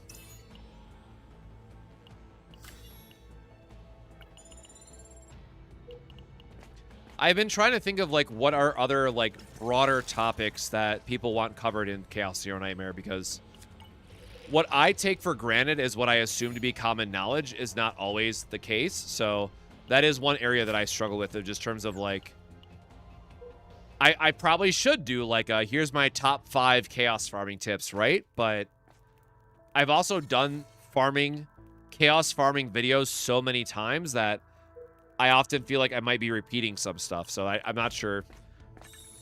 I am just now, like, talking through the thought process of, you know, video ideas, but. Does 2-cost curse cards trigger Celestials? It should. I have not had that come up, though, if I'm being honest.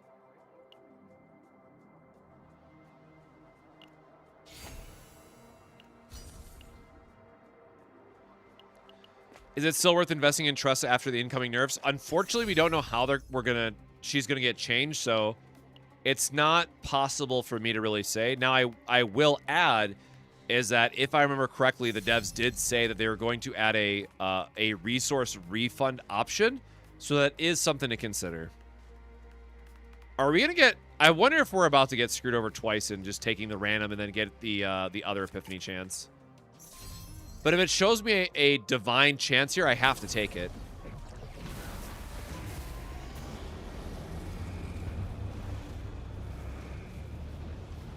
Yeah, we're going to take the... We're going to take the big shield card. Spoiler.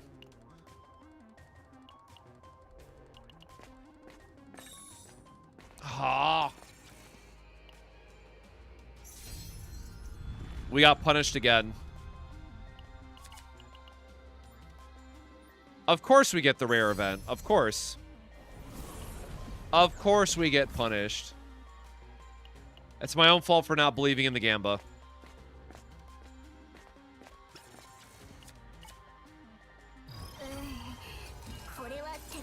Of course, the time that we don't take the divine is when we get it right.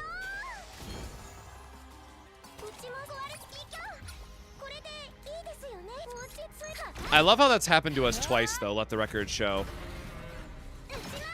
But again, RNG is RNG, right?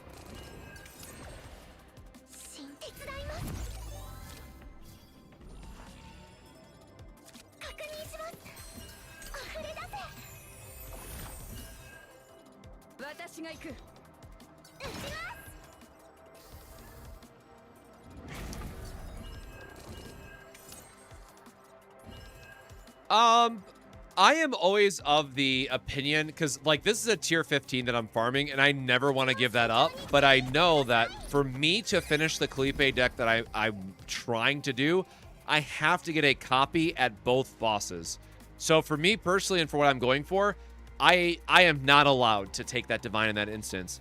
Now, if you know that you are not going to need the extra copy chance for whatever reason, or maybe you just want to try to live the high roll life and you're fine with taking the chance of getting the copy event, then by all means you could, you know, risk it there, so to speak.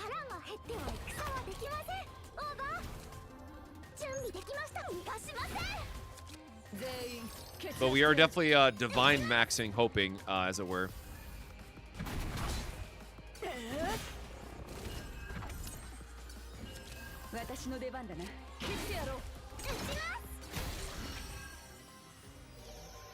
Nobody wants your monster card. I am sorry. By the way, devs, please hear me out. We gotta change this, all right? We gotta reduce the cost of this, please. I'm asking so nicely. Please make them cheaper.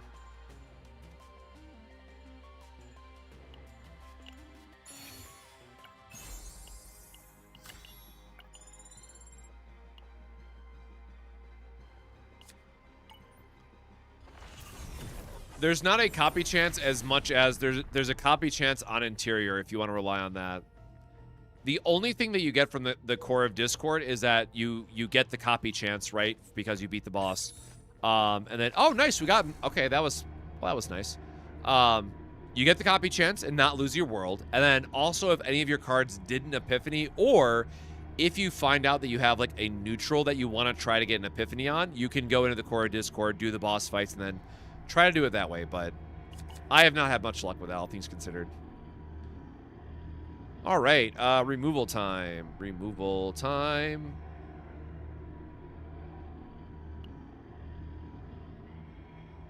Yeah, I guess we'll keep our heal.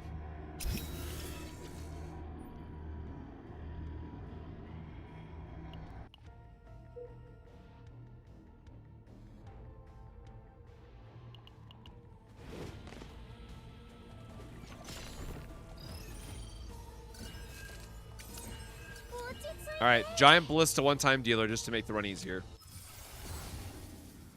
Yippee! Yippee, never punished, everything is great.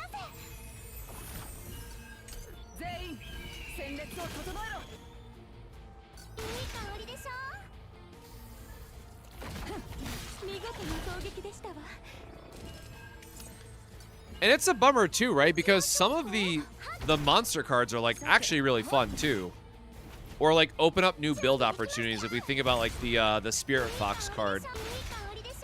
So it's just one of those things where like I think that the devs just kind of it was just an oversight, right? Like monster cards should be something that players are excited about seeing in their runs instead of just always like ignoring them.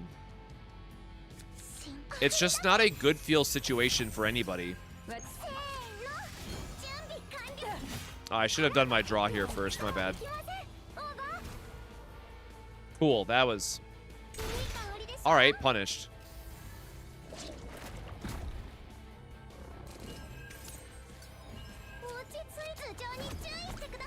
And yeah, exactly, like, I definitely think that they can reduce the cost, but I will admit it's one of those feel bad things where it's like, you probably can't just make it 0 because then balancing goes insane, like... Here's maybe my hot take is of monster cards.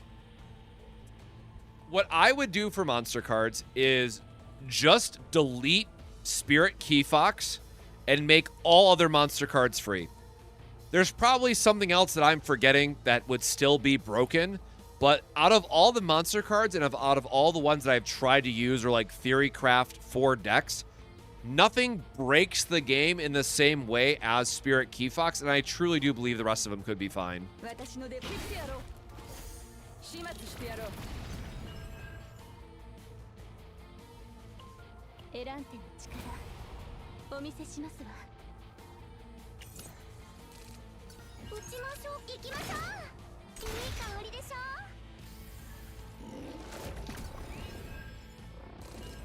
Yeah, or split them into tiers. Like, I think there are a number of ways that they could do it and people would still be happy about it, but I also recognize, right, that the devs have a lot of other issues that they should ultimately focus on or change or fix, what have you, before we talk about monster cards. I definitely think many people will agree that monster cards in the bigger scheme of things is kind of a smaller issue.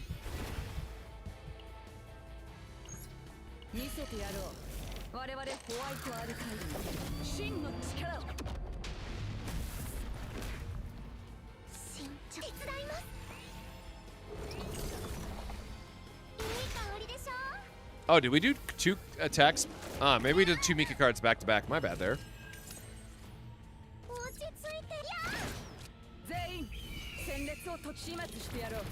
Very nice shield gain with our overpower. Thank you very much.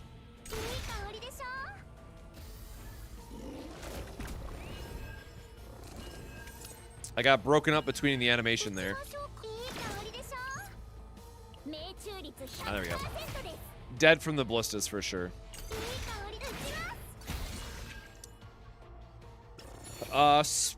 Sphere of randomness would be nice here. None of the other ones really matter. Okay.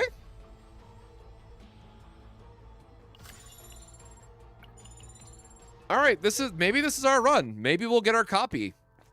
Maybe we're believers. Hold on. Maybe, all right, believers in chat, are we going to copy Vulture Ejection off the boss? Yes or no? I guess we'll just maximize our chances. Actually, wait, are we at 100? We might be at 100% copy chance. Hold on. Unique. 1, 2, 3, 4. Ah, darn it, 4. We got 1 extra epiphany in here. So, all right, I'm looking at you, Vulture Ejection. Don't listen. You're gonna get the copy. We believe in you. Super good chance to hit here. We need this. I want to believe.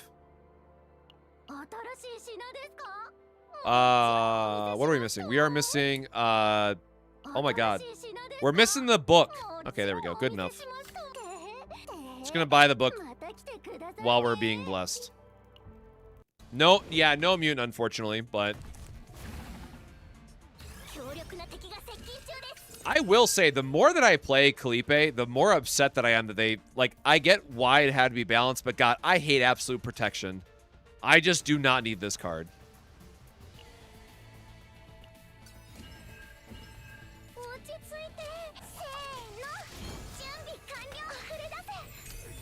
Yep, I would prefer to get a Vulture, a vulnerable on the Vulture Ejection. But at the same time, like, if I can just get the split damage one as well, with like a good divine or just the split damage and shield one, excuse me, I'll be fine with it. Like, I am just trying to farm a couple Vanguard decks so I can make a full auto friendly style of video for Tower of Screams once it drops to clear the highest difficulty. Like, that is the main goal that we've been focusing on for like working towards a future video.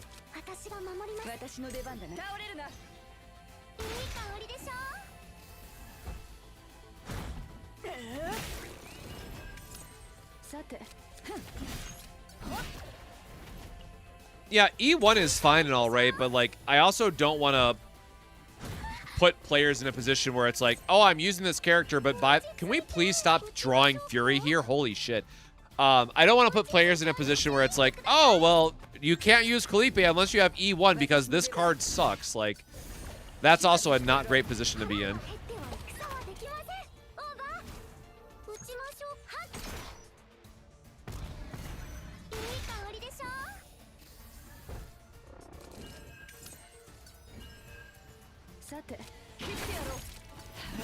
I'm just trying to get as much damage as I can before I draw Fury again.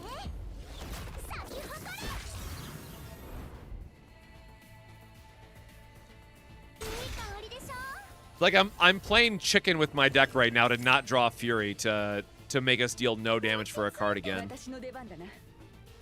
I mean, all right.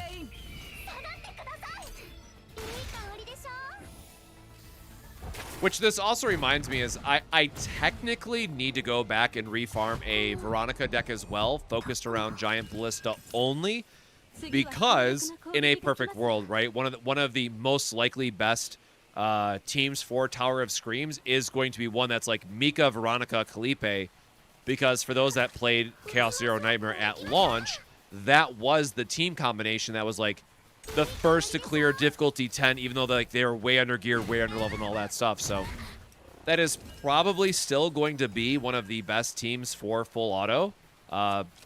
But we'll have to wait to see what Narja has and all that stuff.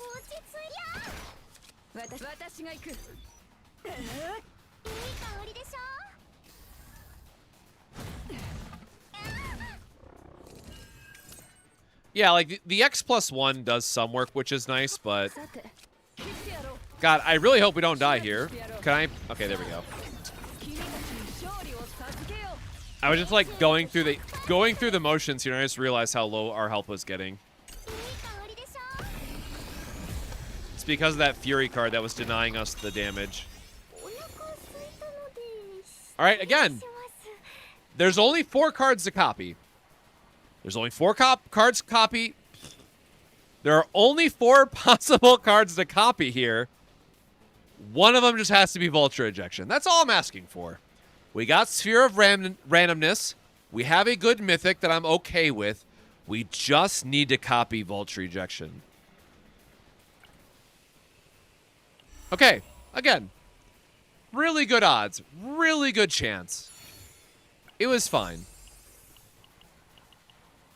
Both of these are terrible. I'm just taking my credits and moving on.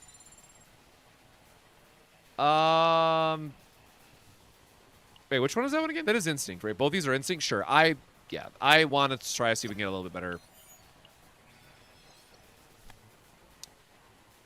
Kalipe does not need Fury. She's not going to have the points for it, so we're just going to throw it on Veronica. Now, again, the downside here, technically, is that we did not get our starting removal that we wanted, so that means we have to get multiple shop removals in the second part, or we might get stuck with a basic that we don't want.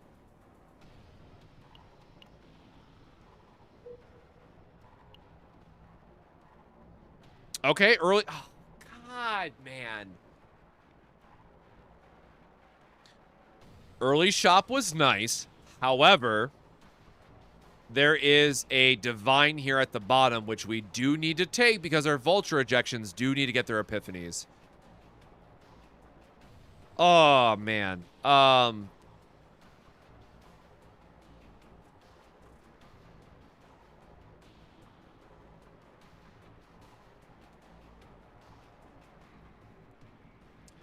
So this is why I always stress, and I know a lot of people give me slack for it, but this is why I always stress to take the double removal event at the start, or you will brick your runs like basically I just did.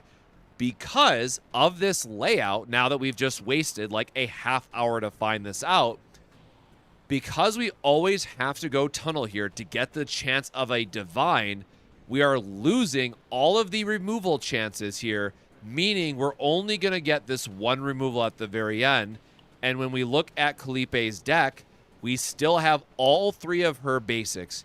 So now we have to just pray to everything that is good that we get a path that somehow... There's not even a path that sticks us out at the top. There's literally nothing here.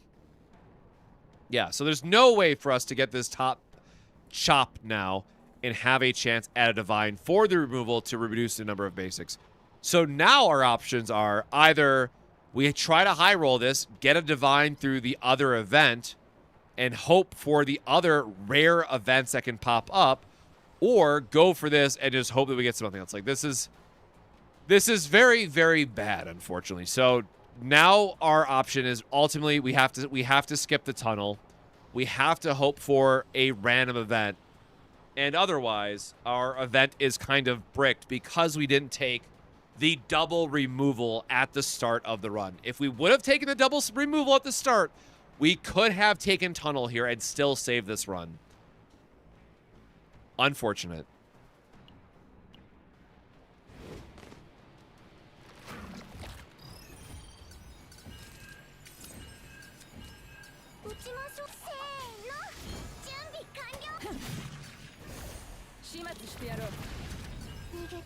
Oh, I guess we should get our card back. Yes, and we will get one more removal by going to Core of Discord. That is correct. But we still need a third one. We are exactly 1 removal short because we did not take the double removal at the start, even with the extra removal at the core of Discord. And again, this is very much a hyper min-max thing, so, you know, take all of this with a grain of salt. But technically, this is the position we put ourselves in.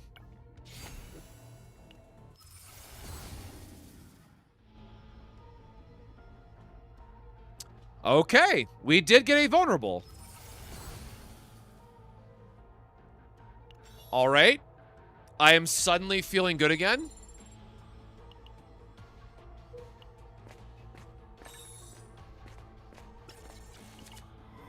Yes, like a mutant sample would have been good as well. So keep in mind, we did get a we got the single card removal event, which is a normal event, and we also got mouthful on, or wait, was that last run or this run? I'm pretty sure we got mouthful on this run as well, which is a rare double removal. So we did get a little bit of help from the events. It's just unfortunately we did not min-max perfectly at the start.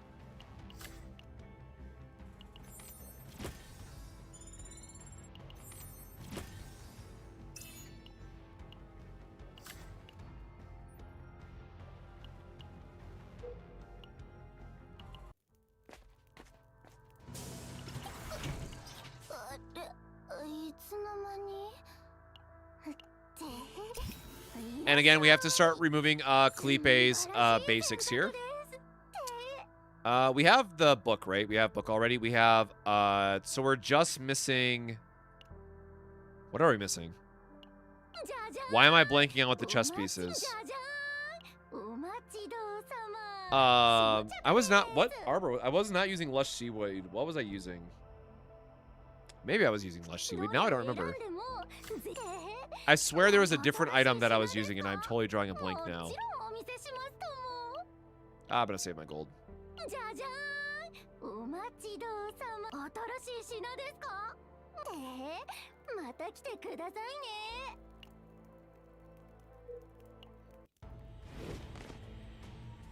Yeah, like the 2-cost basic is very fine, but if we have the extra points at the end, I would always just remove it when we can.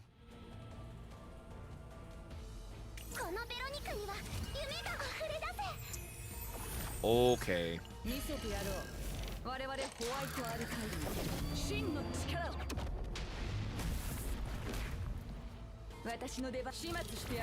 Now again, kind of the other unfortunate part here is that we still want to try to make sure that we get our other Vulture Ejection to still get a vulnerable if possible, or just get the upgraded version of the split damage would be okay.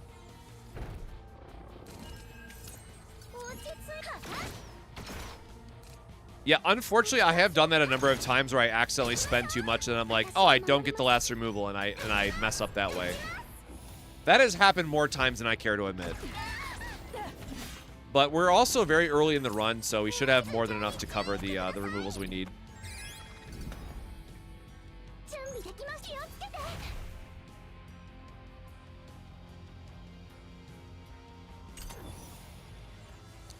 Zombie status, thank you for the follow.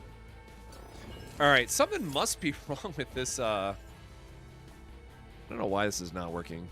It is driving me mad. Oh, I just realized it's not coming up in the... Wait. It's not coming up in the chat either. For the alert.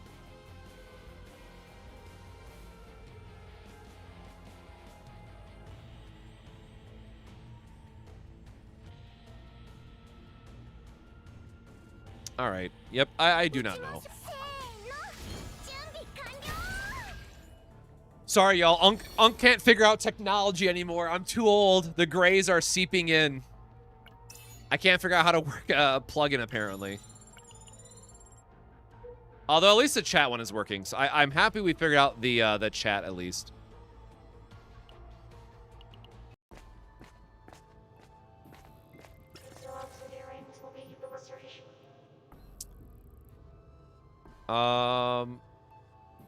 We do need battles, actually.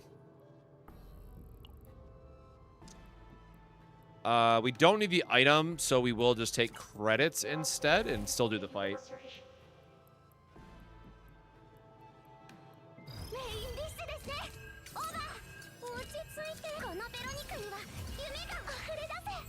I do love getting a bunch of extra draws. I just realized our health is kind of a little scuffed here, but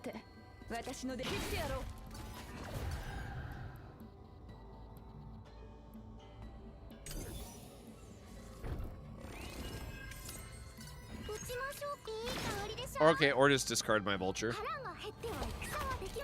We have the Sphere of Randomness, which I'm taking because it is a max HP boost for the Tower of Screams.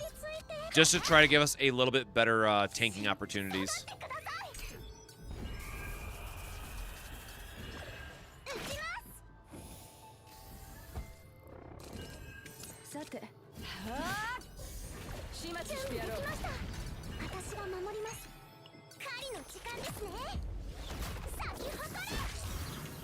Otherwise, yes, for damage dealers, that is a very solid choice. Again, I am taking some assumptions here on how the tower is actually going to go from a balancing and standpoint, what have you. All right, wait, which way has more events? So there's 3 events this way, but we lose out on a shop. But we can afford to lose out on a shop because we can bank on getting an extra shop in the Core of Discord. So technically, we want to go down this route because it gives us one more chance for a divine, which is... Can we go... Yeah, we can skip the powered up fight just in case. 1, 2, 3. Node, node, node. Yeah, so up here, we'll just kind of tiptoe over the upgraded elite. Or sorry, upgraded normal battle.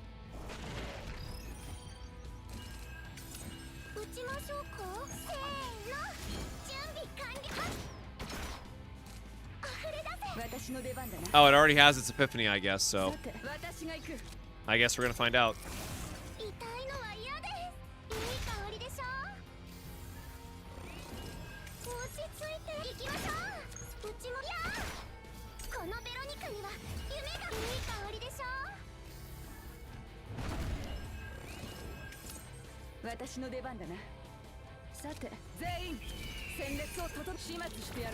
We'll figure out what the epiphany is at the end of the fight either way, so I'm just going to do the correct play of making sure that we get our shields, get our damage. Try to get a little bit of healing where we can.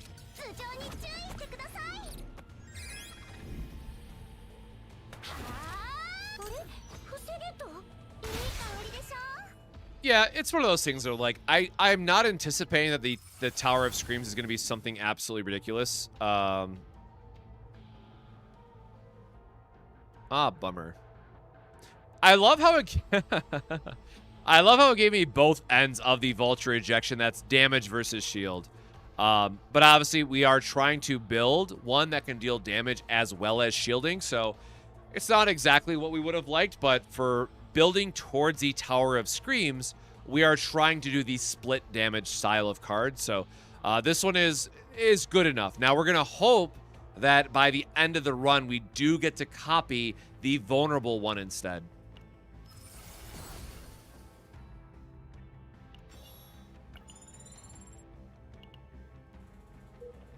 We are still in the hope for everything good category, as it were. Oh, come on. The very next person, man.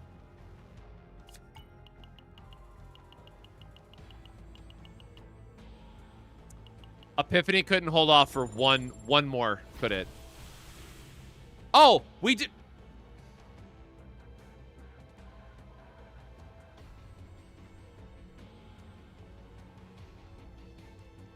Bro, we didn't even have a card to get a divine left. Are you shitting me? Why?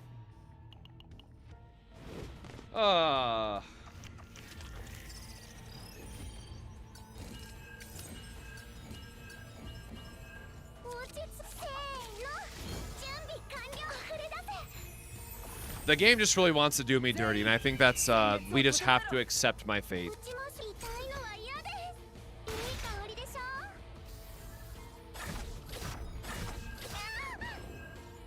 So let the record show we've missed out on like double divines now.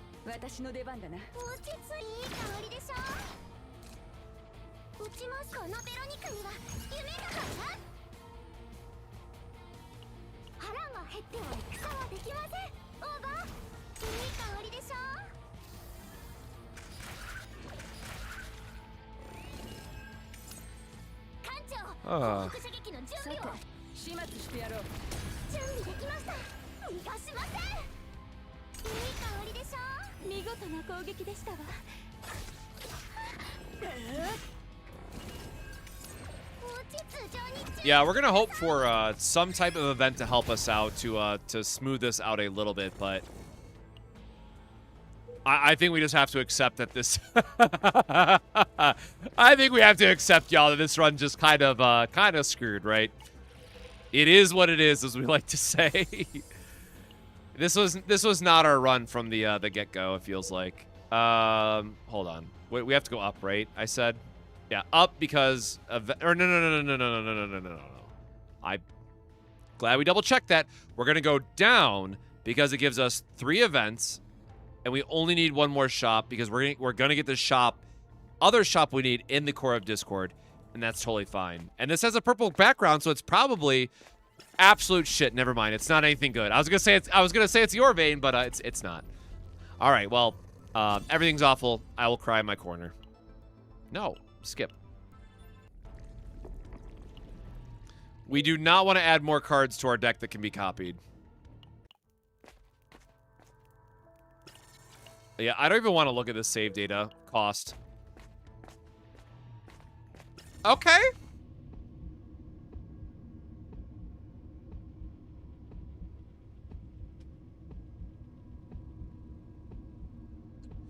So you're saying there's a chance.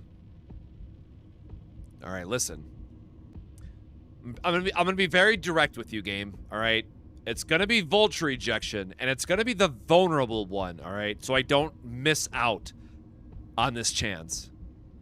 I know I'm asking a lot here. I know we've been through a lot tonight, and it's only an hour into the stream or whatever it's been. But hear me out. It's going to be vulnerable. Because we deserve it. And we want to move on to other characters.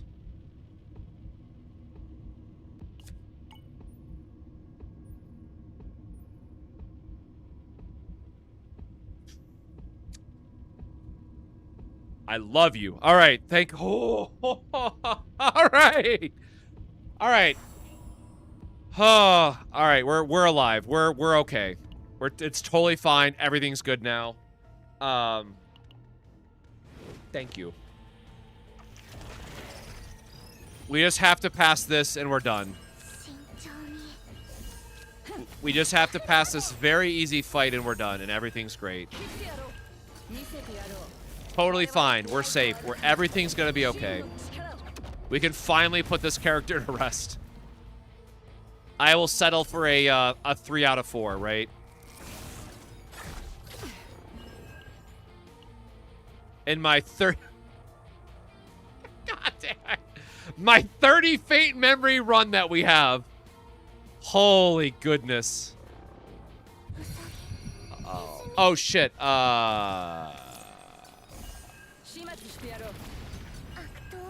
Okay, we're fine. I was like, please don't break me now and say that we can't have our, please don't ruin this now and say we couldn't get our ballistas.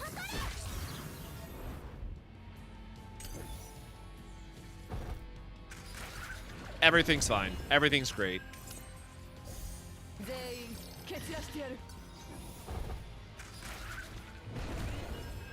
This guy forcing our hand is really killing me.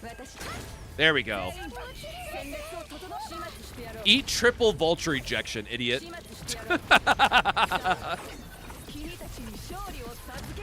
Alright. Suddenly a very blessed run.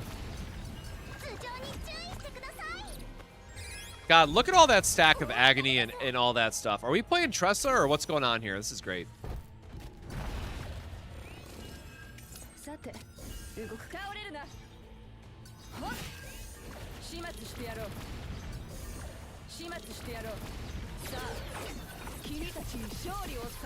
It's good. It's fine. It's great. Everything's perfect.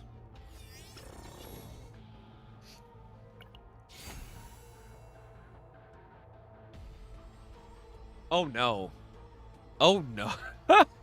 I forgot we weren't done yet. I mean, surely we'll get the epiphany by the final fight. It's totally fine. I didn't realize we didn't have rally yet. No, it's fine. It's fine. The next note is going to be the divine, and then we're going to have a divine. It's great. It's fine. Totally everything's good. Everything's fine. Everything's fine. Don't question it. It's fine. Chat, it's fine. It's fine. We're totally not going to brick at the last stage. It's fine. We've come this far. We're on this journey together. Hear me out. Hear me out. We've gone this far. It's okay. Everything's going to be fine. Everything's going to be fine. You can see me sit up because now I'm legitimately worried.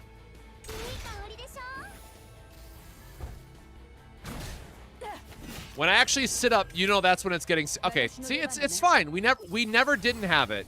It could have been a divine.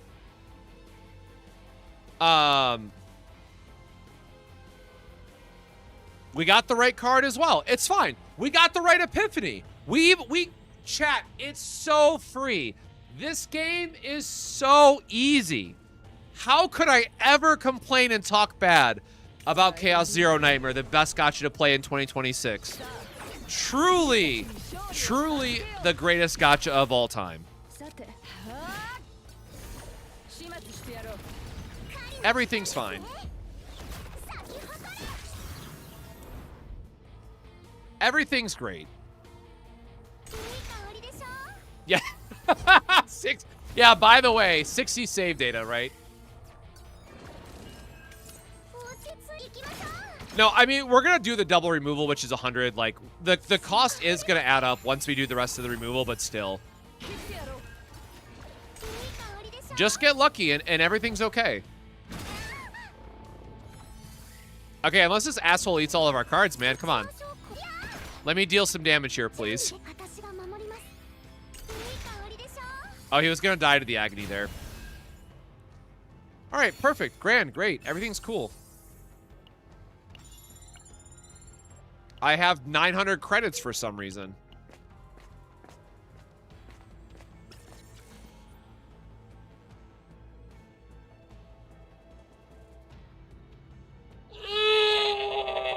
Come on!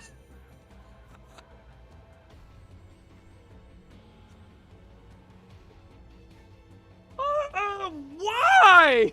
Why would you do this to me? I just hyped you up. I just gave you so much praise, bro. Are you shitting me?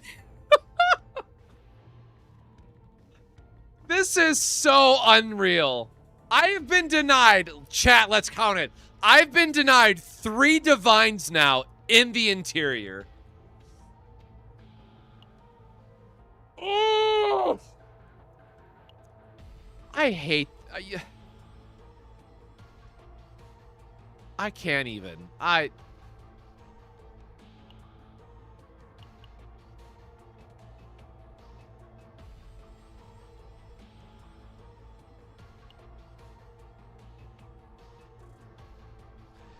maybe there's a neutral card, right? I don't know anymore at this point. Like, we don't need the stress. Obviously, I don't need the credits. This game is... whatever. Quit now, save mental and map. No, we have Core of Discord, so we're saving the map no matter what. Sacred Strike is not worth it.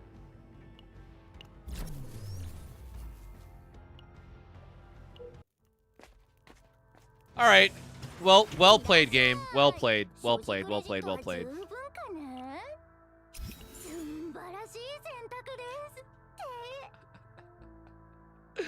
We could grab the Arcane Rush again, I guess. Hold on. How much it's like what, 110? Yeah, sure, bro. Whatever. You know what? What was the other upgrade?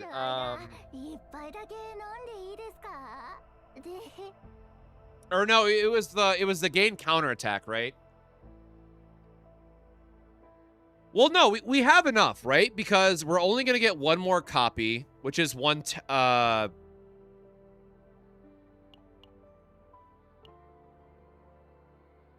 on. Did I? Oh my God. Hold on. What is the... Let me math this out again because I forget. Because we didn't get a divine, so I'm pretty sure that works out to us being able to pick up a neutral, right? Save data calculator. It does become a... Oh, that's not the one I like. Where's the save calculator that I like?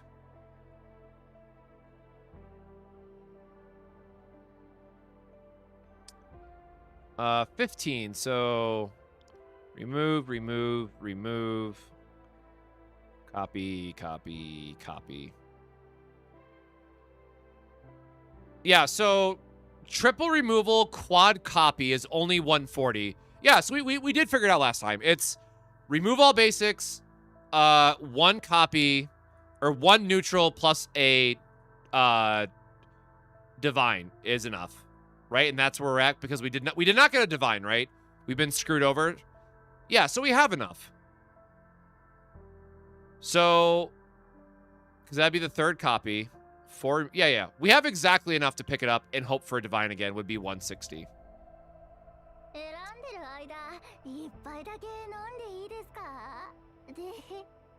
Oh, it was belligerence, right? Belligerence was the card that we were talking about last time.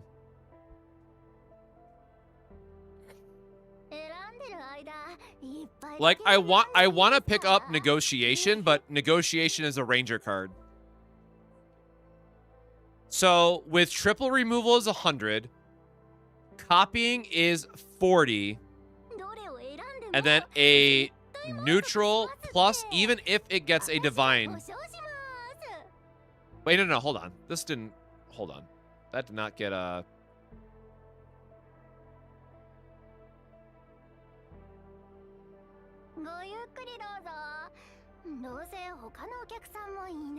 Wait. No, hold on. I did the wrong number. Hold on. No. Do not remove this. Sorry, I put in the wrong spot of the calculator.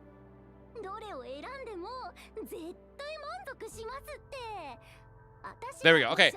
So it's not a divine. A divine is what broke it last time. So it has to be a neutral upgrade, not a divine. But it would be exactly 170 points. That's what it was. I figured it out.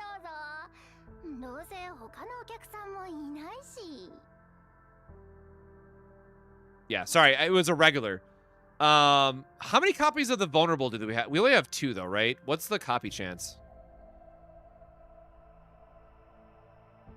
No, so... All right, let's not risk it. We're going to try to pick it after the boss to make sure we have the best copy chance for vulnerable, and then hope to epiphany it on the final boss, which would be exactly 170 and the best possible outcome. And I don't think there's an armor that we wanted otherwise.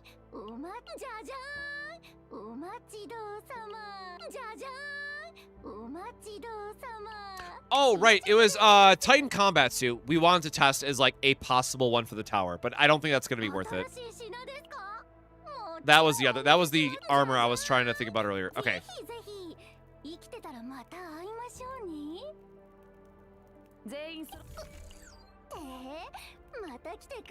Okay, it's exactly 170 if this all comes together, and that's totally fine.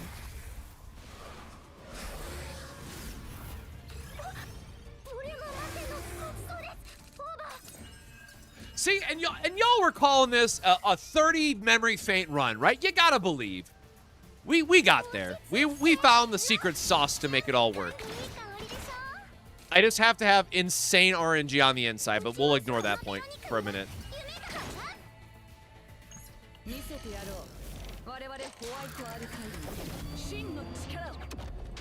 I mean, it's totally okay, right? We have 2 different Vulture ejections that are the right version. It's totally fine.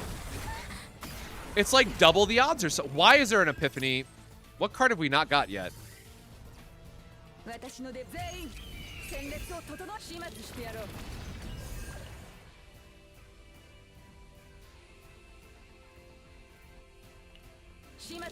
Are we missing Deluge?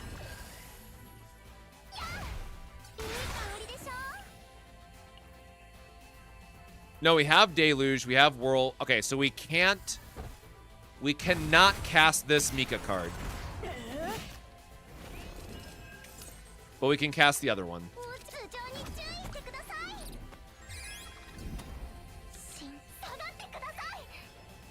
Oh, yeah. Whirlpool was the last run. Right.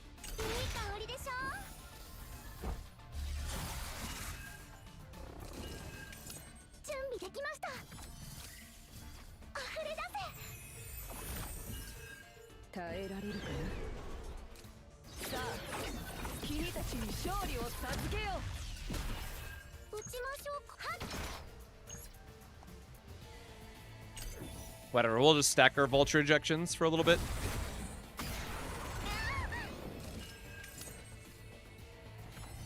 Ate my Ballista. Rude.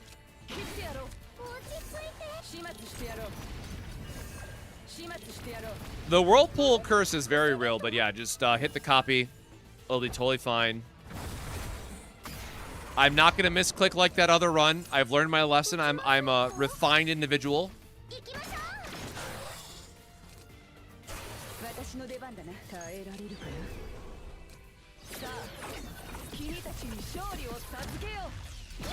I really do got to finish leveling her up as well, just to get more damage out of her her Vulture ejections too.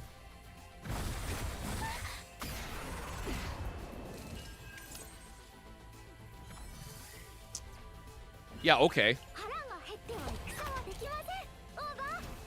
Perfect. I'm like, I'll draw a 2-cost one way or another. It's gonna happen. Go, go, go, all my agony stacks.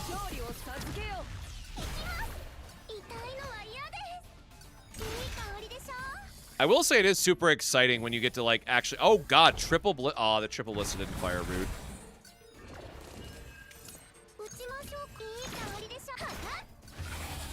All right. Easy. Totally easy. No stress at all. Perfectly fine. Everything is beautiful. We're gonna get our vulnerable Vulture ejection. Everything will be perfect. See? It's just that easy. Perfect. Beautiful.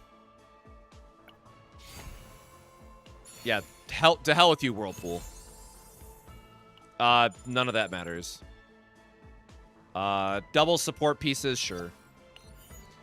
Okay, now we just have to hope that we can actually clear the Core of Discord mini boss, that is. Because that guy actually kicks our ass. So, we're not out of the woods yet, but I'm gonna hope that we don't get stomped by this guy. And then, again, we then also have to find the upgrade as well as trigger an Epiphany in one fight, which is, you know, not always great. I guess technically there's training.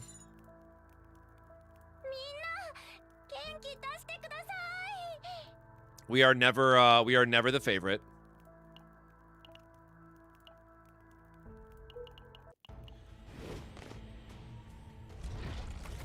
I mean, look, 3 out of 4 Vultures is fine. It definitely could have been worse.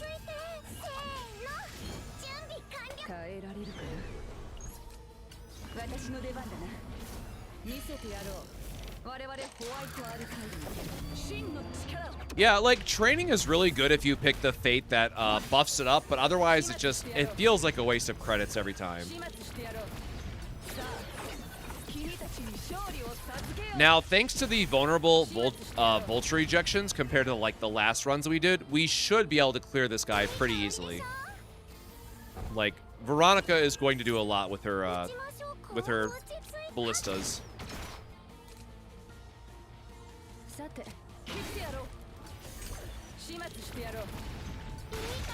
And otherwise, I will just continue to stack up Agony because we can.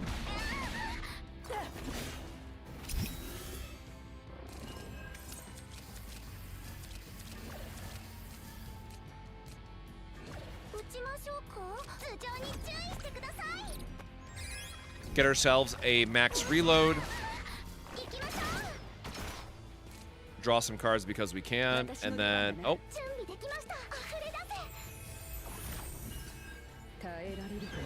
Deluge because it's free into getting out another Revolt rejection.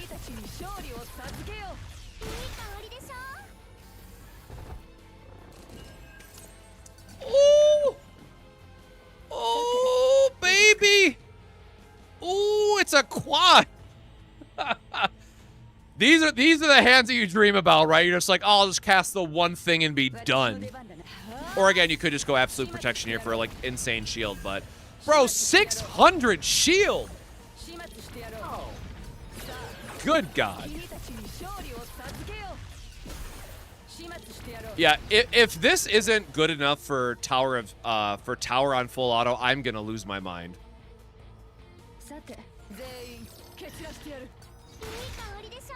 And again, could have got a much bigger shield if we would have just started with that, but we were blocking enough to begin with.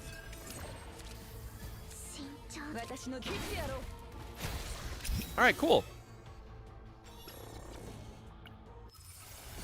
Sure, I forgot. Whatever. Yeah, Whirlpool, you could get your upgrade now. Good job.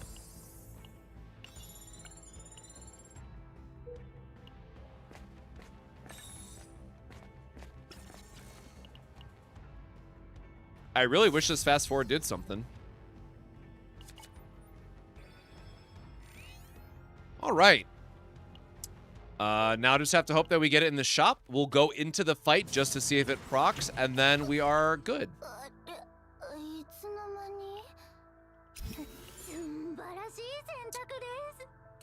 Oh, Energy Barrier can be fine too, because I'm pretty. If I remember correctly, Energy Barrier can also get a perma buff as well.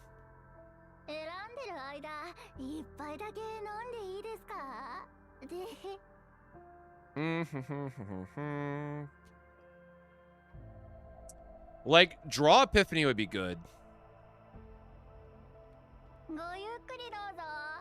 But the, no, I'm gonna still go for the upgrade because I want to try to get the resolve on it. Like, the best outcome is... Oh, I forgot about Camouflage, bro. Oh. Yeah, we're at 140. We're doing good.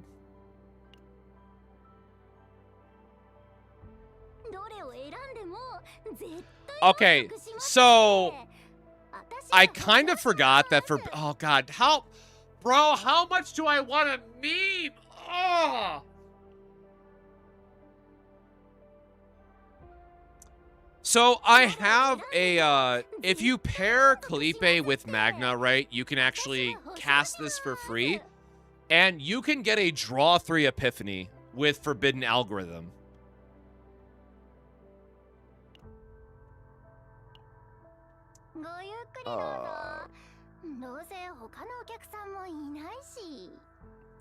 Camouflage is also like a very fine choice just because it gives us the extra draw and because we're going to be looking for like things like upgrades or especially if we're looping with Magna, right? Getting more chances to trigger lead is really important for Nexus. Obviously, it's a 2 cost, so it triggers Celestials, which is very good for us, even if it's just like on the first cycle.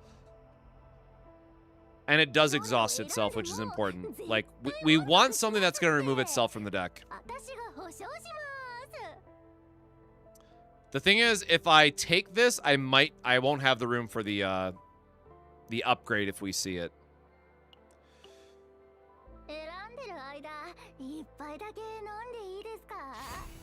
I'm gonna see if it was there. I'm gonna punish myself and go looking just to see if we would have hit the upgrade or not.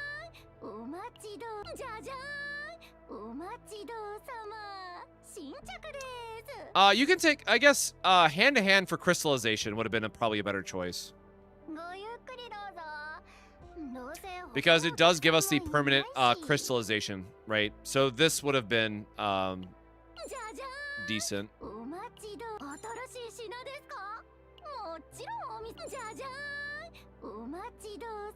And there's Camouflage at the very end. Okay, so not the upgrade. Crystallization arguably would have been better if we want to plan for Magna. So, a little unfortunate. We're going to see if it's the Epiphany. Otherwise, we're just going to quit out.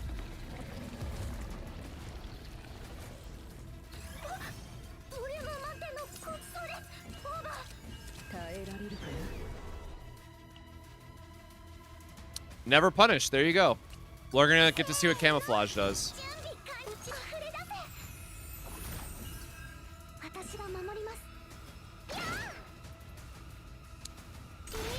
Yeah, for future me, I think we do take hand-to-hand because crystallization will always be important for like the Magna Comp side of it.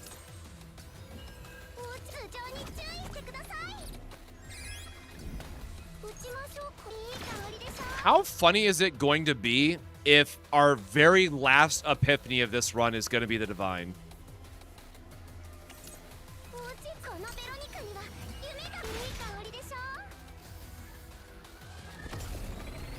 Also, I need to, like, actively not try to kill the boss.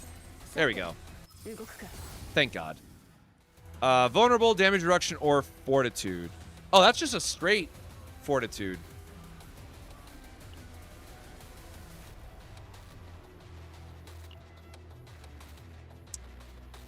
Honestly, we just want the stacks of vulnerable. Like, sure.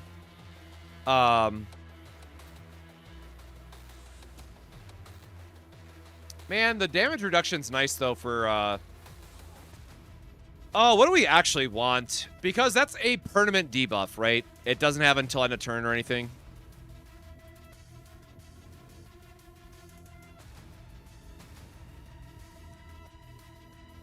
And we have enough stacks of vulnerable anyways.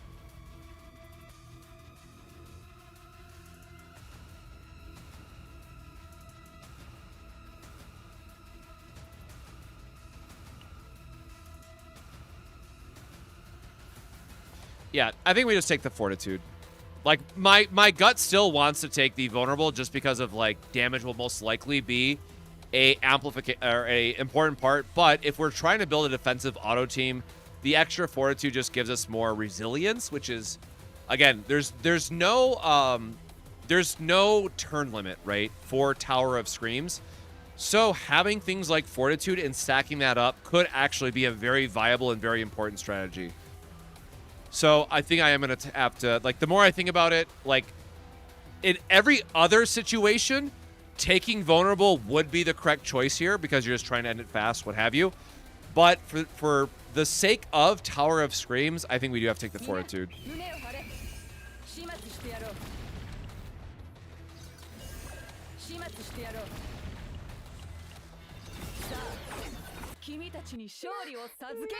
All right. Oh, and she didn't. Wow. And no breakdown either? Okay, look, I'm still a little salty about the getting denied triple divine that run. But there you go, 170. And again, 3 out of 4. 3 out of 4 will take it. Again, I can't be too upset about this because it does still play a role for Tower. Like, the extra shield is okay. And every other divine, or every other Epiphany was otherwise correct. You know what? I'll take it. I am very happy with this.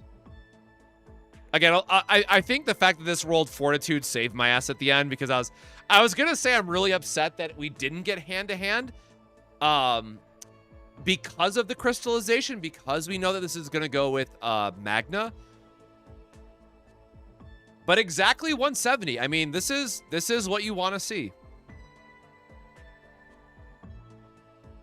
I'm not gonna be upset about this. Like, again, I wish it was quad vulnerable if we had a choice, but literally every Epiphany for Greatsword, Overpower, and Rally is correct.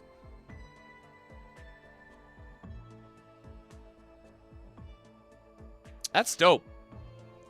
This might, like, from a... I want to be careful on how I word this because, like, obviously improvements could be made, but I think from a perfect, like, excluding Divines, because Divines will always have a chance to make decks better. This is probably the overall best deck that I have farmed in Season 1, excluding Divines, which is kind of crazy, given how that whole ass run had went. I'm honestly, like, the more I look at this, I'm honestly, like, really happy with it. The gear could be better, and, well, the gear could be better if only we went into,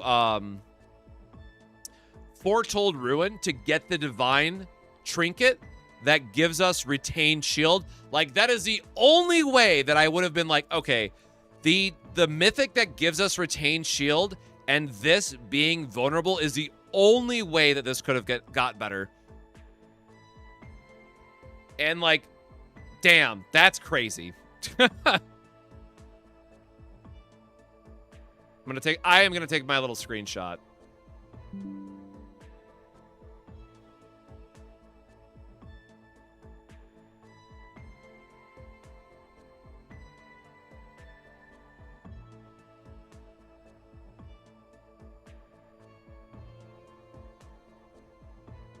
That's pretty sick.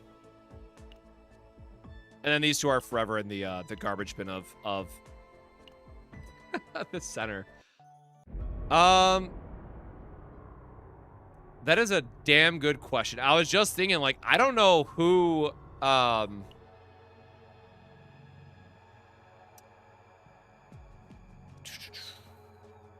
where's my Magna?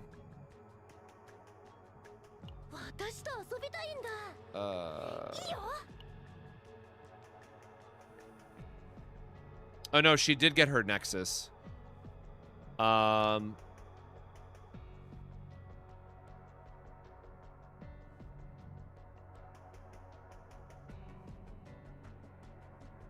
we did get her. I thought we had a better save data. No, we only got one hand-to-hand.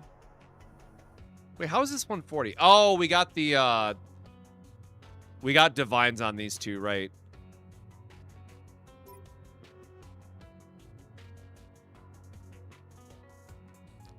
This is I don't know what this one is.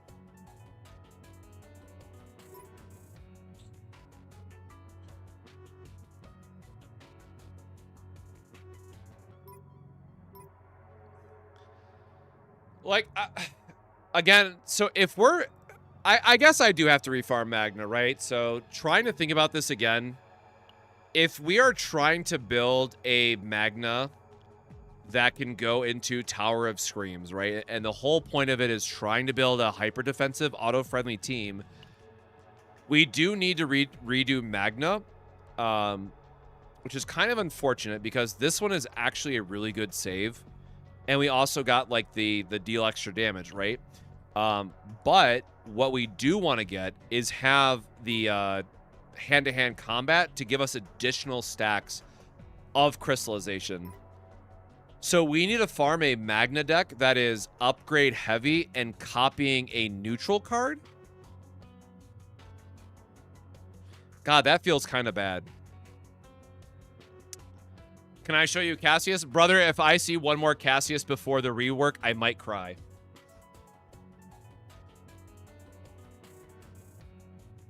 I think we do have to redo my Magna. Hold on. I honestly have to remember her epiphanies really quick because it's been like a month. Right. She does get counterattacks naturally.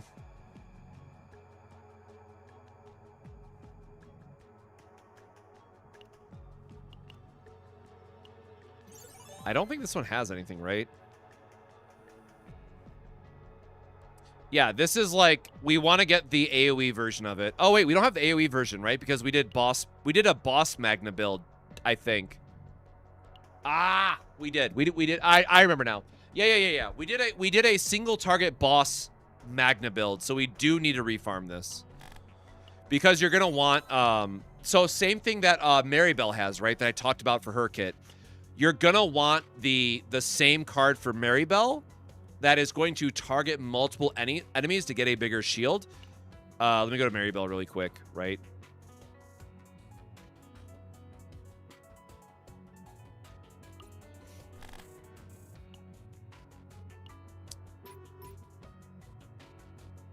So this one, right?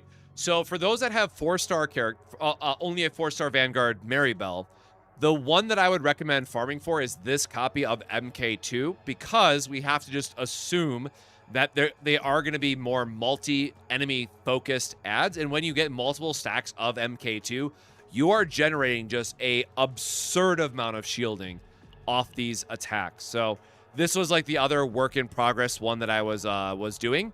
And you are going to want, unfortunately, the downside is you are going to want things like Rune Lance, and you are going to want things like the Golden Clock or whatever it's called. Both of those are going to drop in Foretold Ruin, but those are going to be like the best Vanguard builds you can do. Unfortunately, I'm lazy. I don't like doing zero systems, so I'm going to ignore my own advice and just farm up in Laboratory Zero.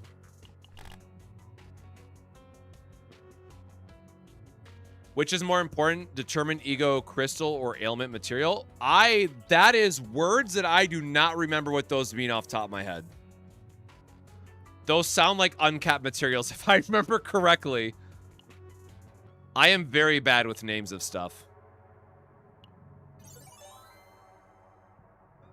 Yep, so this one you have to get counterattack all.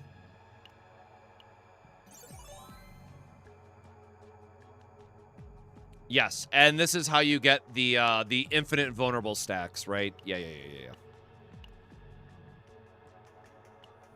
And then her yeah, you get her counterattacks. Okay, so we need. Oh god, so this is gonna be a triple upgrade. Oh, this is gonna be no man, this is gonna be a nightmare to farm. I guess exhaust is fine.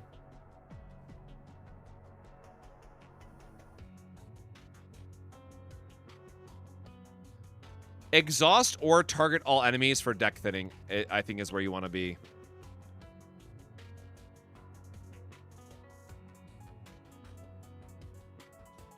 Okay, yep. I got it.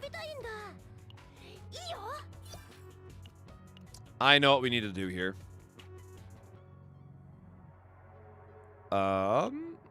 We are literally just going to swap everything. Who the hell is our third going to be then? Oh, wait, no. Because we are going to get... We're always going to get counterattacks because of Felipe's generation. So no matter what, we will have a near infinite stacking vulnerable chain and counterattack chain. So who is going to be my third, I guess, is the question. I have not gotten that far. I just assumed Mika for full auto friendly. Why are the 4-star partners at the bottom? Because they were equipped to other characters.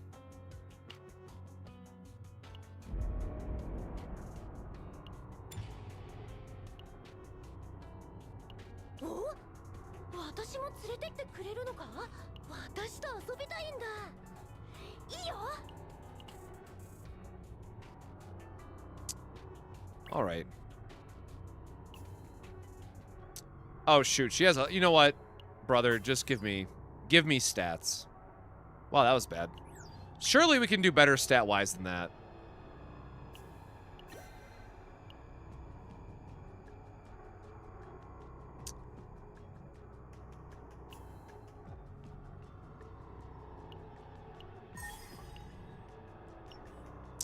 Oops. Unlock that.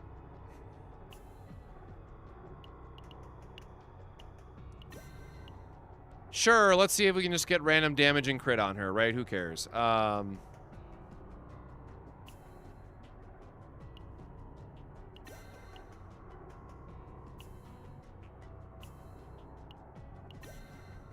She's gonna do so much damage. She's really not. Oh god, this is all over the place. I thought we had a more complete set on Felipe, but I guess we didn't. I don't know what the hell she was wearing. Make this HP. Oh, there it is. Did I just, like, skip over that? Okay, I must have. What's a good level to start farming memory fragments? I would wait until you can do difficulty 10, which means account level 50. You can farm them earlier if you go in a higher difficulty in Chaos and use the Chaos loot. Always make sure you get 3 memory fragments. Otherwise, if you find that you still need a little bit more stats for your characters, also feel free to level up any memory fragments up to 3 because you will have infinite of the common materials. But do not use, or I'll just do this really quick for the sake of the conversation. Do not use any of your core of memories until you have a good memory fragment. Generally, it's very safe to go up to +3 on any item once you really start farming them. But when you go to +4 or +5, you need to make sure you have the right stats.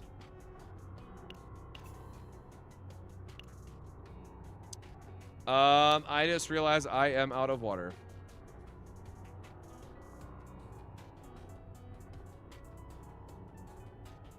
Oh, I need to check the, President Nixon, thank you for the follow. Did I set that timer? What do you mean it's an Optimus banner in Grand Blue Fantasy? Okay, I am gonna go grab some more water really quick before we do the Magna run.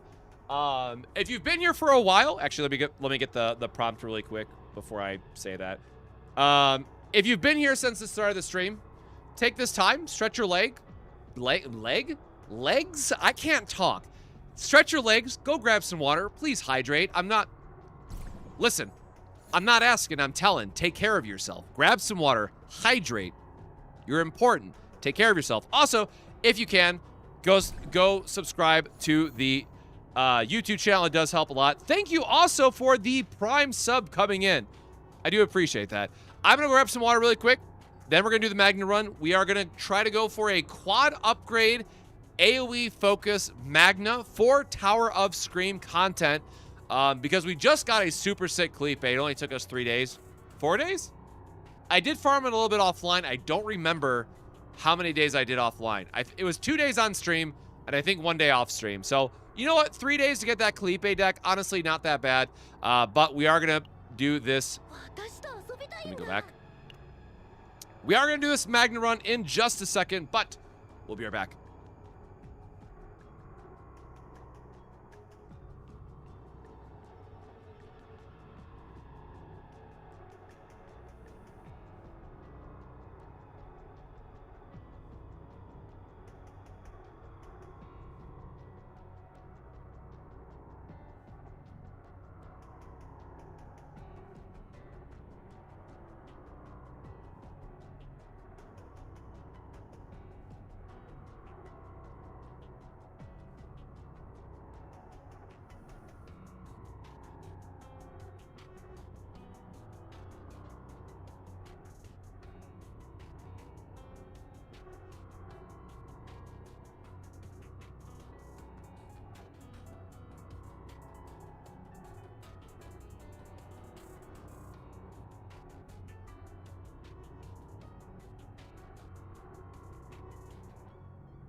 All right.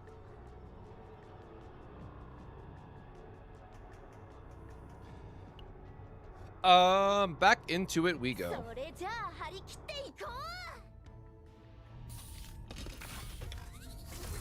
Also, to be fair, I did fill up my water, but I also grabbed myself my most delicious Sprite beverage.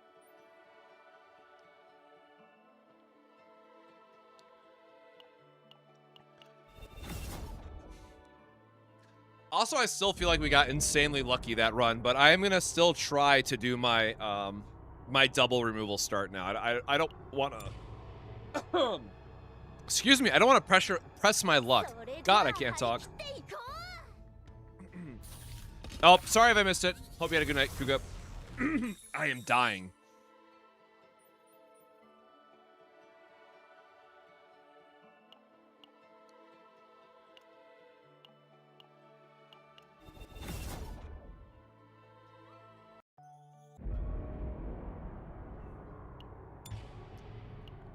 Also, can we just appreciate the 170 max limit if you're able to get it? Because once we go back to Zero System, I think like the highest I've seen in Zero System is like tier 12, and it's just, it doesn't feel good. I'm really hoping that they sneak in some updates because it just needs some help. Like, the quality of decks that you get in Zero System by comparison just always feels worse. I'm not sure if everyone else, you know, feels the same or maybe you've had much better luck with Zero System, because admittedly I do not farm it as much because my experience with it has been so negative, but maybe other people are, you know, much luckier with it, as it were.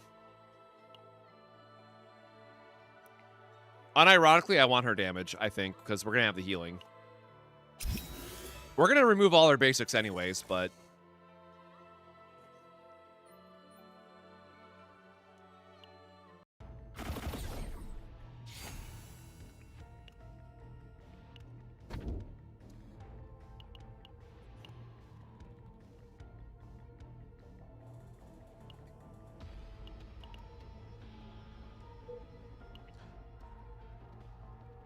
All right, once again, for our ideal start, we are looking for early shops. Very no, damn. All right, where's the tunnel?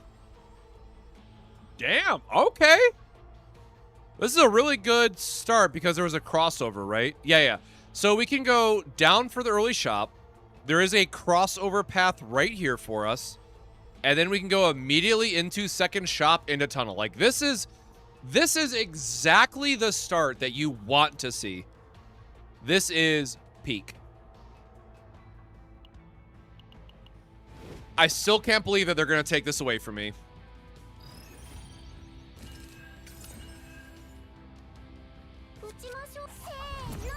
Hate Lab Zero more than I like the extra 30 memory. Which chaos do you prefer to farm then, Emu?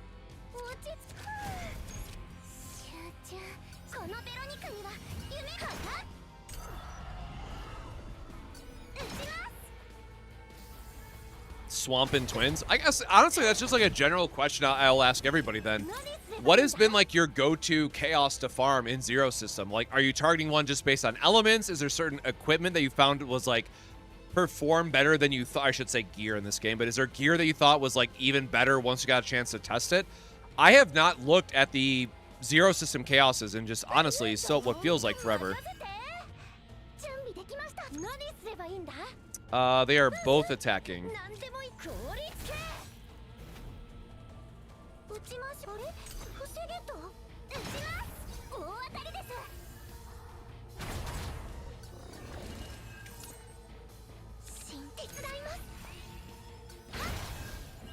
Blue pot because of conversion. Yeah, like I think the rotten meat or meat sample? No, is it rotting meat? I forget what the card name is actually called, but like I think when you're stuck in a spot where the tier cap is always going to be lower, having something like a removal event is just going to be that much more important.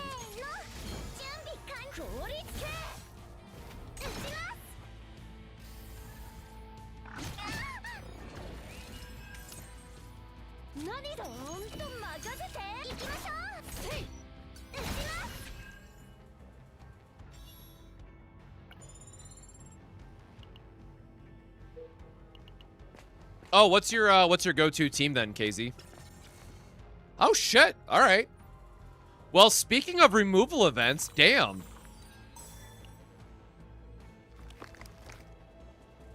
Yo, give me like, okay, I'll have to math this out later, but like, give me triple neutral coming out of this or something, or like, how many neutrals can I get? How high can I stack crystallization? I guess that is the answer we're going to be finding out.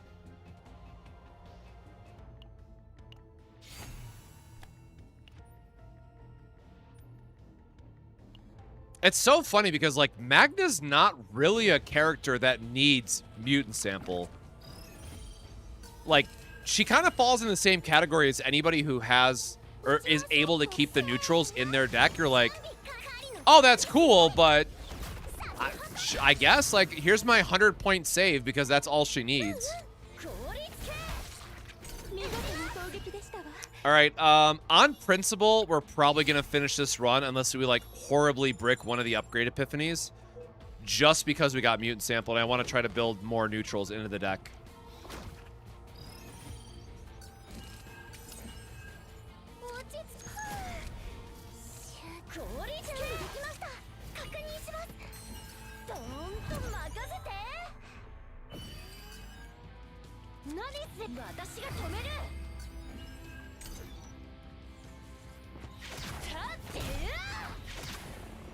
I will say Magna is kind of difficult to farm for because you do have to get the two upgrades that combo together, or it's a permanent reset. Like nothing else matters. So if you whiff on those two epiphanies, it's like, all right, go next.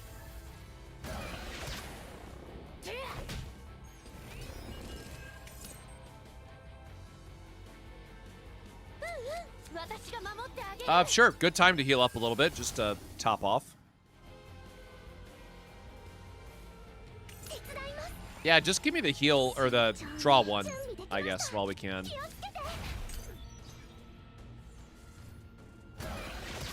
Really wish I had my good old Ballista.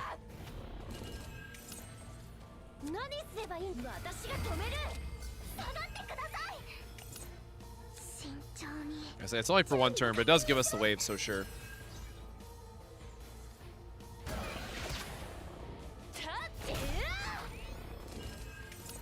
But yeah, I mean, I guess we'll wait and see where Narja lands. But I'll just farm whatever. Oh, of course we get Giant Ballista there. I'll just end up farming whatever chaos is best, I guess, right? Like, Foretold Ruin is still a GOAT for Vanguard, so if she ends up being a Vanguard, sure, I guess, but we'll see.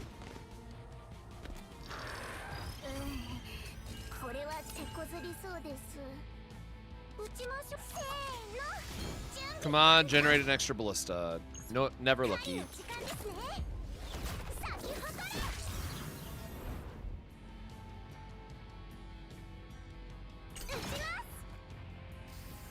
God, Veronica really just forever does infinite damage, I swear to God.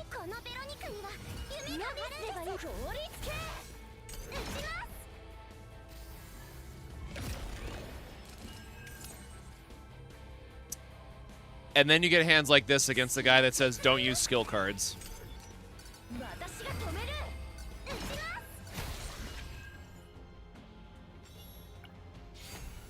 Alright, got our bombardment prep. Always nice to see. Throwaway equipment's kind of whatever.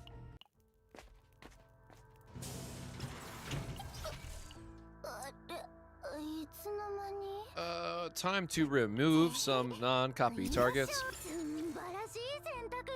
Oh, wait.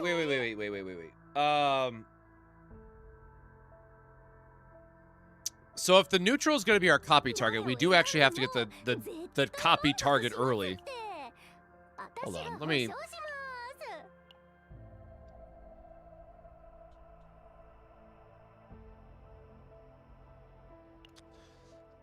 Yeah, I guess we will...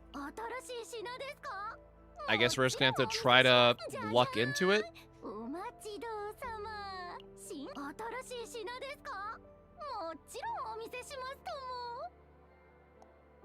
I really wish Negotiate was a neutral card, man. And we also have to make sure that we find Nexus, because I've been very unlucky at finding Nexus whenever I try to do my Magna.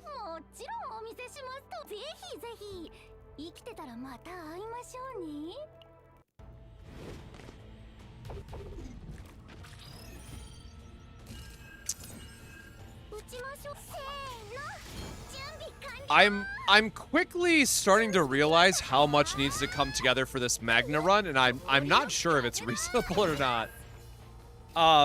Because, right, we're going to be using a lot of our credits for removing cards out of our deck that we're not going to have a lot of extra resources to buy a neutral card, and then we're not always going to have multiple shops before the boss, so you have, like, very few chances to actually luck into the neutral card that you're going to want. That doesn't feel great.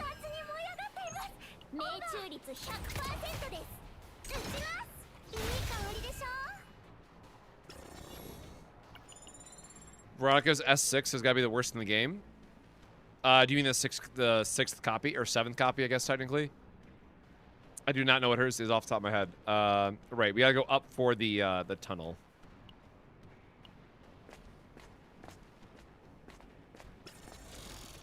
Our stress levels are not looking the greatest here.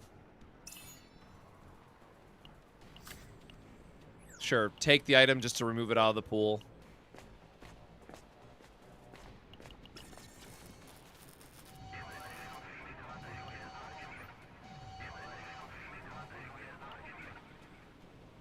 Epiphany, apply buff. Reduce cost? No, we'll just take the item.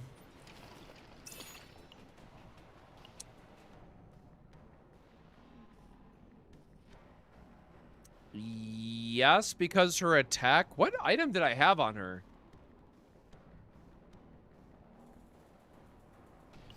I don't remember what weapon... There's no counterattack weapon, like... Boy, howdy, I am drawing a blank.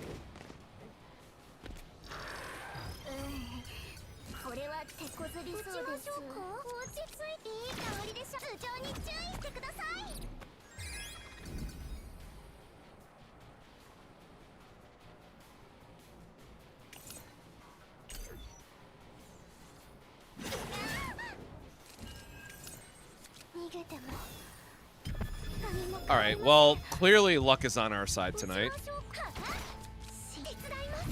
I don't know why I did that in that order.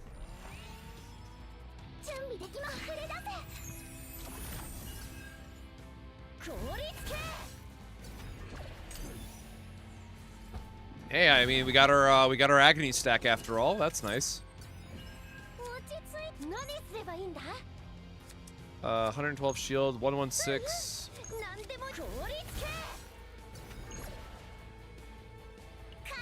Oh, actually, if we get the tenacity break here, we can get our extra shield, which is nice.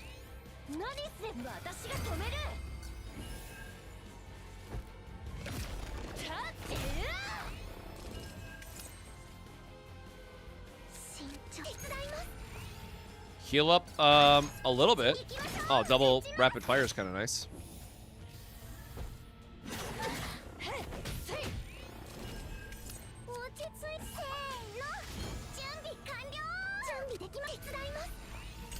I don't want to give too many stacks of fury.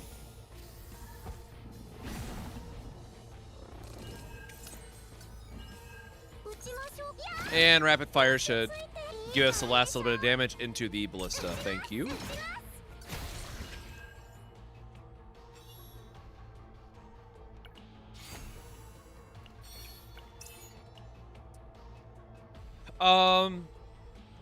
I mean, I guess doesn't matter.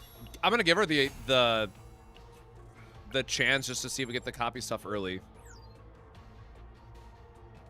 Like, it's more important that we see if we hit her correct divines or not, because otherwise we're just gonna spend forever in the run. Gotta remove another card. Let us remove. Yikes, we are full Veronica deck this early. That is a choice.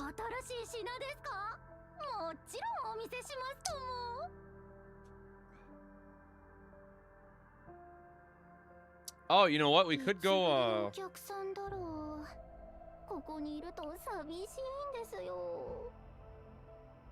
no, because we don't have any forbidden cards that work with,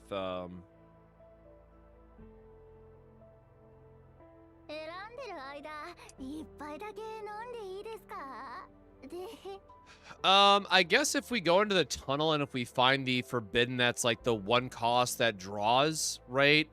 We're gonna have a very heavy... yeah, we're gonna also now hope that we hit that forbidden, right? Because we're gonna be playing a deck that's gonna have a lot of 2 and 3 cost cards. And the best way for us to cycle through is just getting as many Vulture ejections as possible. So I think for our... instead of going crystallization, right? Because we were thinking about the defensive aspect of it. If we go into a confiscation and seeing it this early, it's going to give us a chance to copy that and just figure out what epiphanies we can get from it to then draw into, hopefully, the right whatchamacallit, forbidden that we're going to get. So this is going to be a little bit of a weird choice because, again, now we're also super low on credits. I don't think we're going to get one more removal before the end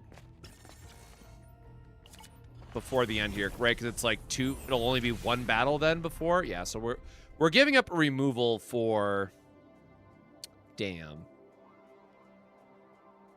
Not the, man, the one time we don't want Eternal Hunger. That's crazy.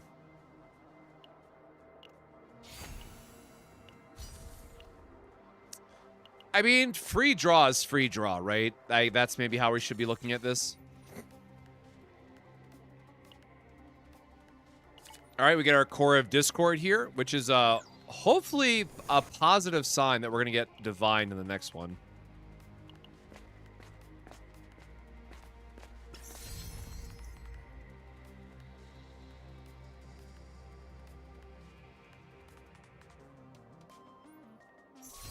Again, the fact that this is just like not sitting or speeding up as much.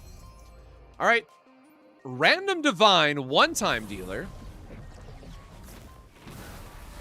Nope.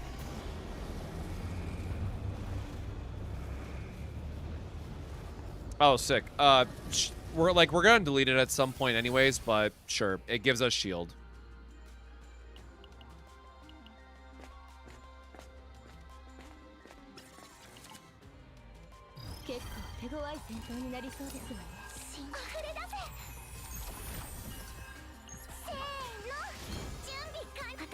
Yeah, something to keep in mind is that for the tunnel, it is going to go through the same number of nodes as you would from the outside, so you're likely still doing those battles or other encounters as you're going through it.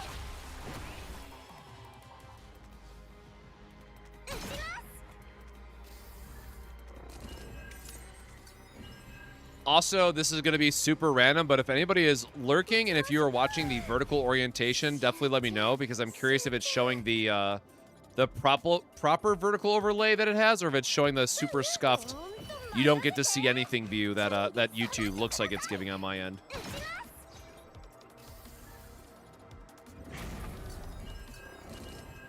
And if you are viewing on vertical, I apologize. I did message my buddy on the side on how the hell do I fix it. And Lizar, thank you for the follow.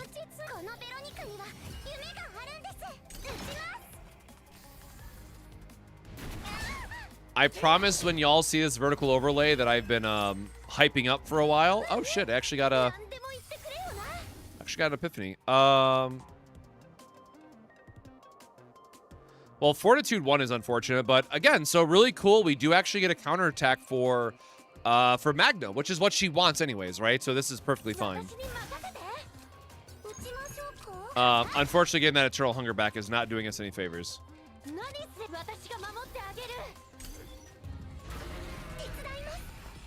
Oh, but what I was going to say is that if you saw the last couple of shorts I put up where it has like that split view, that is what the the layout should look like. Heavy emphasis on should because apparently I am just not smart enough to figure it out. But if I don't know something, I definitely know someone who can help me out, and I've pinged them on the side about it. So we will get our answer one way or another. Yep, so we're going to be short on gold because we didn't get the gold event. And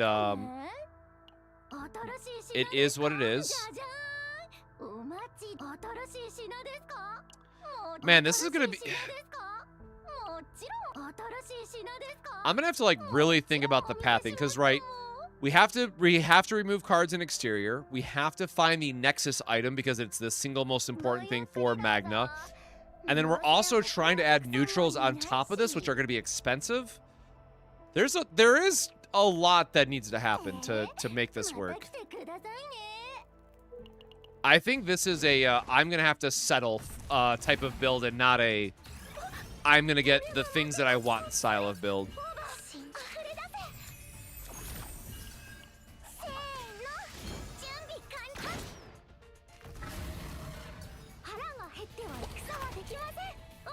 But if we do pull all of this together, I mean, it's gonna be sick.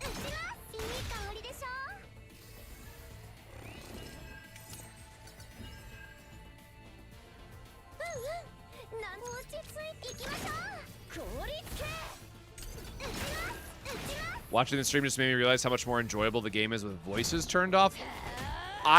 I can agree with that in part because, oh my god, let me tell you, I am not a fan of Lightning Dingo getting spammed at me all the time. That is the one that I draw the line on. God, I love that animation so much.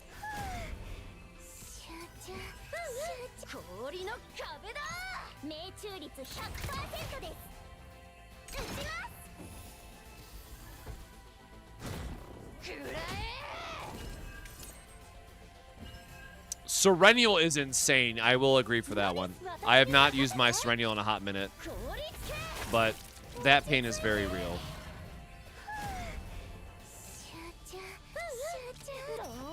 Oh god, we didn't get to play our crystallization that entire time.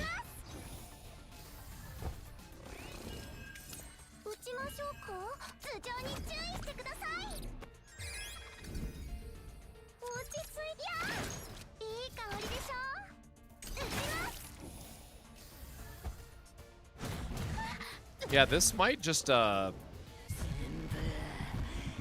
a skip on the first copy and hope we get the right epiphanies, to be honest.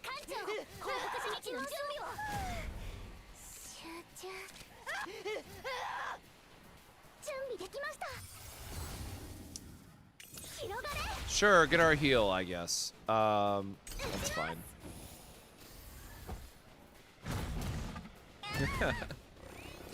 Yeah, you're in for a real treat of very slowly going insane.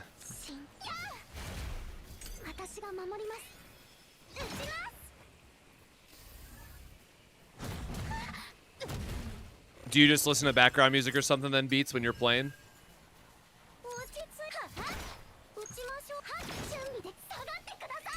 I usually, there is a really good playlist that I liked. It's called Sessions Diana from Riot Games. It was a really good one. And it's also royalty free and stuff too. But it just made me realize I have not had it on in a while. Alright, at least we got the unique pendant to give us one less card in the pool. Oh, nice.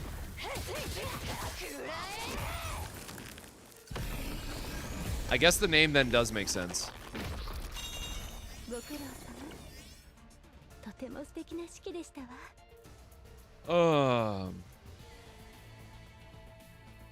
Ice Fragment is a fine target because one of them counts as a unique upgrade, so you can get both copies.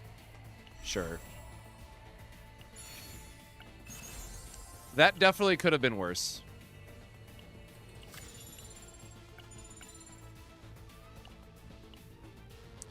All right, we're going to continue this run. We haven't got our showstoppers yet, so I guess we keep going.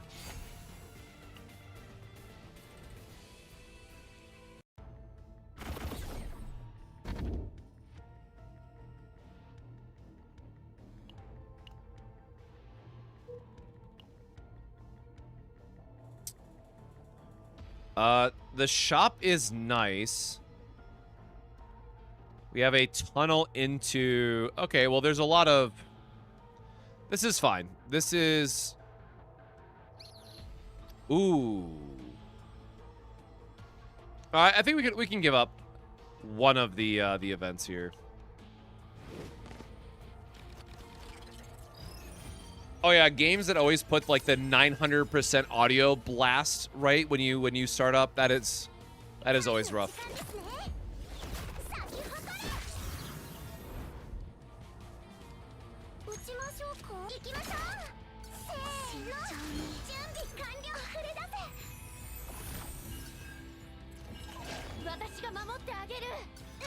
I will say this is kind of the difficult part too of waiting to see when we're gonna get these two upgrades, because if they're like the last two epiphanies you get, I mean, I'm about to go through this entire run just to see what these last two cards are gonna be.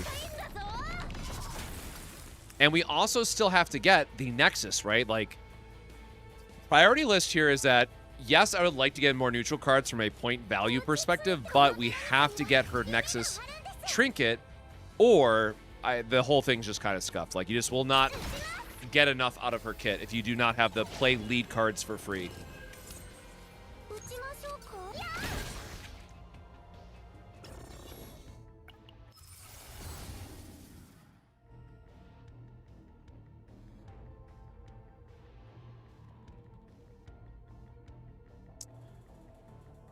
If we are to assume...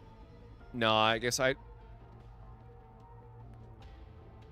Are we going to assume that it's multi-attack, multi-enemy for tower? What multi-attack enemies do we have in the game currently? The bugs don't even multi-attack, right? Most multi-attack has been boss-focused, I think.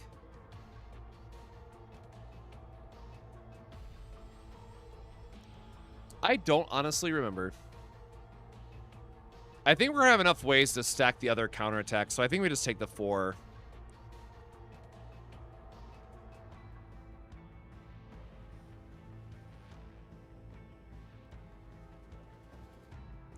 Because we're going to have her shield gain with Kalipe, which means we're always going to get the additional stacks of counterattack. I think we are supposed to take the higher value. And I'm going to hope we get the defense-based damage one from the other one that we upgraded, because that's the unique one that we actually... we're hoping for. Oh wait, no, this is card, not gear. We do need, again, we don't need the trinket. We do need credits. Are the bugs multi? Man, I have not done those fights in so long. Maybe that's what they'll introduce then for Tower of Screams.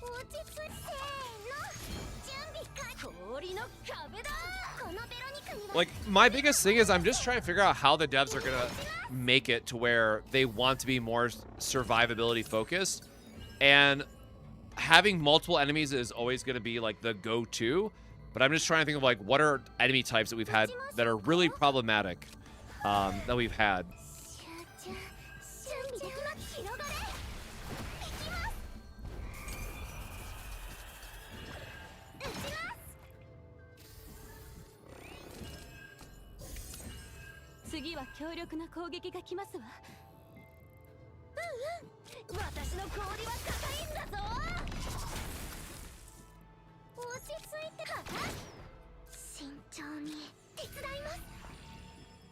That is a...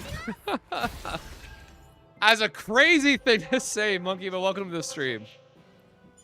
Oh, yeah, I guess it is just Gloomy Prime, right? Like, to hell with that guy. Gloomy Prime is probably a good example of problematic AoE stuff.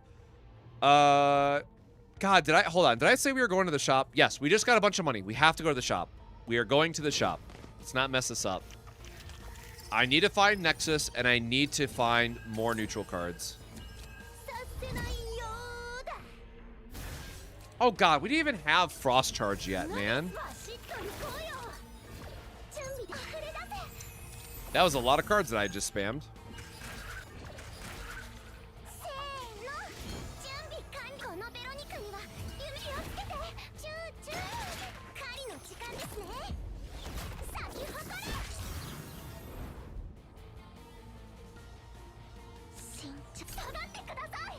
Yeah, I'm very curious to see what they end up doing for the last, like, 2 stages in particular. All right, moment of truth.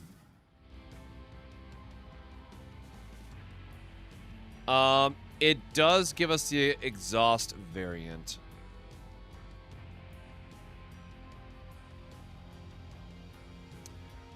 I mean, we could just turn her into a nuke.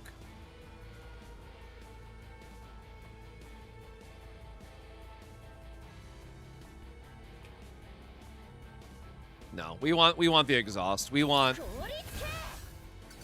deck thinning. That is going to be the most important thing, right? Like, Kalipe is going to be the main engine for it.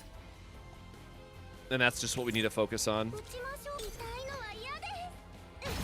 I really wanted the AoE Glacial Fist, but that is a lower priority item or Epiphany for the ones that we need, so that's not a make or break situation. Oh wait, how many more hold on. So we're always going to have one more removal in the core of Discord, which means these can go for other... Yeah. Let's just remove Whirlpool. We'll always have enough at the end. So we need...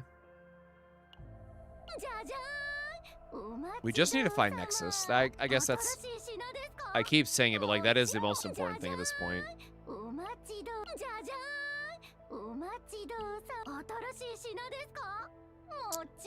Another confiscation is tempting. It's 100 more. How many points are we at?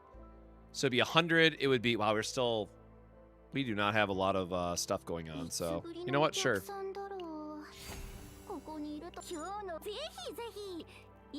Surely we will get another money pit.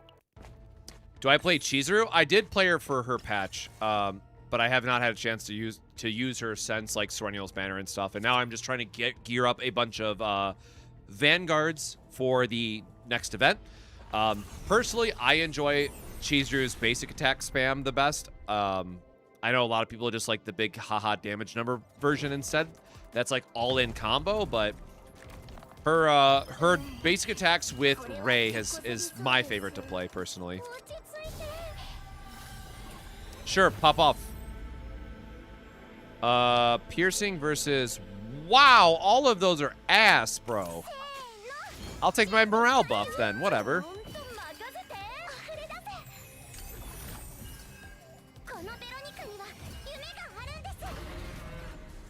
I just got her, I'm not sure how to build her just yet.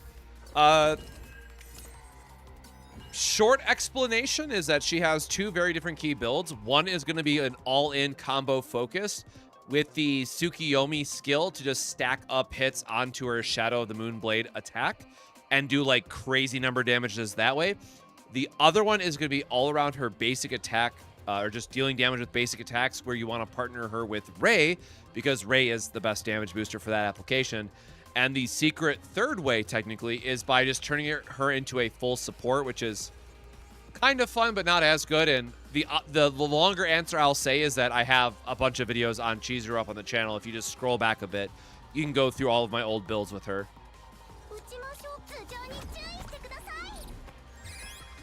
Hey, Weeflo, welcome back. We honestly got a very good Kalipe. I'm very happy with the save that we got.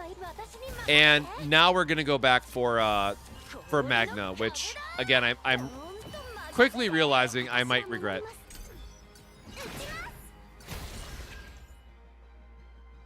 How's Rin's dupe number 4? She is not a character that I have experience with, unfortunately. Good God, can I please find my Nexus item?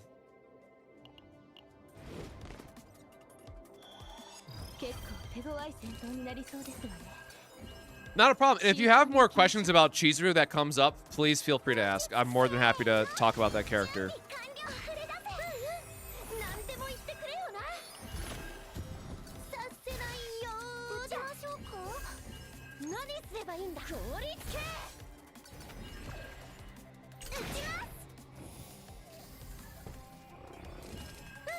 Yeah, unfortunately for this run, we're not getting all of our epiphanies until like super late in the run, so I think we might be a little scuffed for this one because we either like are gonna make it on the last 3 nodes or just whiff and feel terrible. So we're kind of putting everything we got into this run and hoping for the best. We'll wait a turn just in case we get a draw.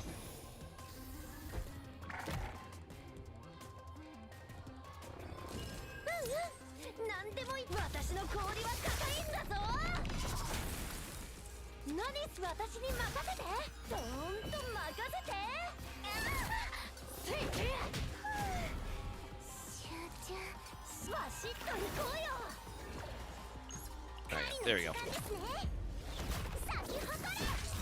Any advice for Magna? You need to get her Nexus trinket item, which is the one that lets you play lead cards for free, and just pray to the high heavens that you get all of her upgrade cards.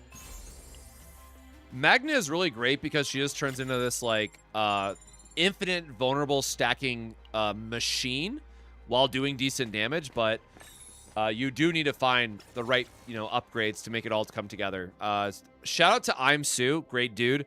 He built like a DPS Magna, and he showed it to me forever ago at this point. So I do not remember how he split up his epiphanies, but I remember him showing me some screenshots and whatnot of building like a pure damage dealing Magna, and I'm like, God damn. But Sue does have a video up on Magna on his channel, so I want to give him a shout out.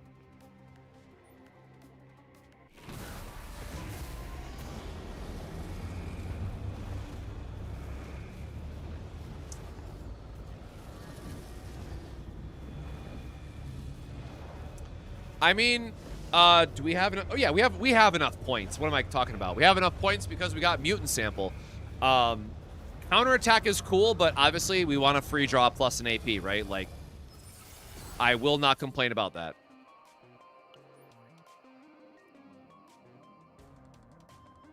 This could also get us another confiscation. Jeez, okay.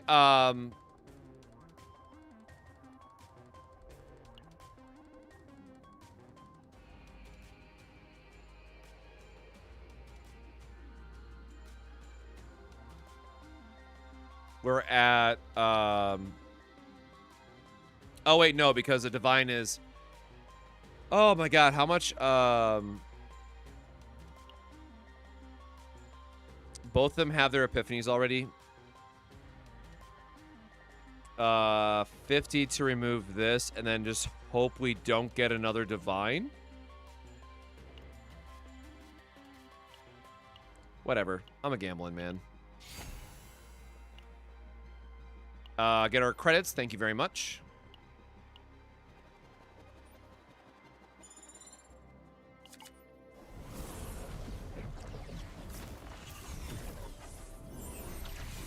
It does, like, this is fine because it's just extra draw, right? But it does make me a little sad that we just don't have a better forbidden card that we can really tap into here.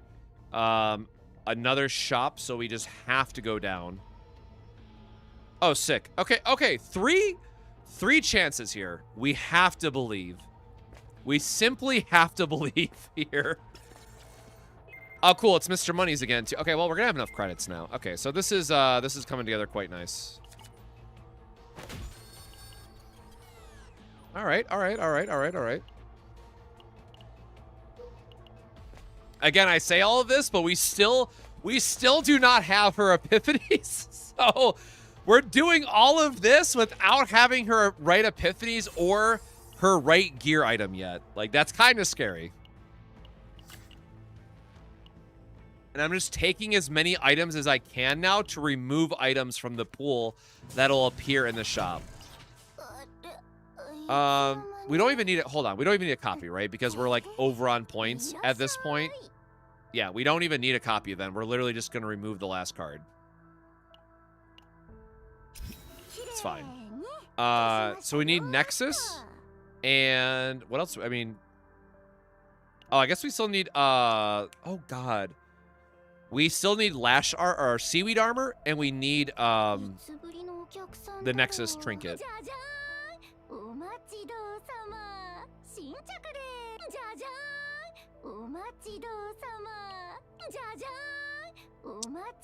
A lot of blues, so, you know, surely the one that we need will pop up. The confiscation is hilarious. Yeah, we're at one. We can't take it because we have exactly enough for a neutral epiphany, which means we don't need any more removals. We don't need to buy any neutrals, and we just need to buy blues, which are like 80 credits. So yeah, we do want to refresh.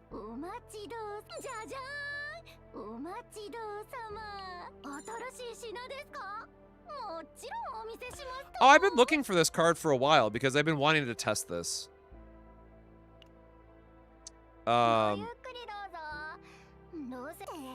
We will get, I mean, we can maybe get a mythic chess piece off the boss, so like it's not that big of a deal, but I would really like to find something we can use. Yeah,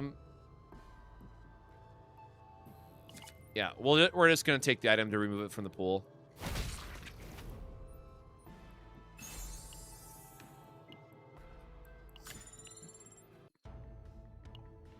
Oh, I guess we could have taken the credits, but I was thinking about the elite boss that was coming up. Like, we don't need a lot of credits at this point. We just need to...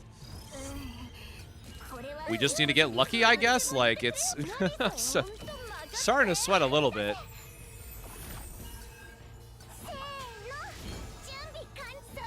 This is either going to be, like, the best feeling in the world because we do just, like, hyper luck into the 2 upgrades we need and everything's great. Or we're going to get all the way to this final boss and realize that we just wasted the entire run because we whiffed on the epiphanies. And there's no in between.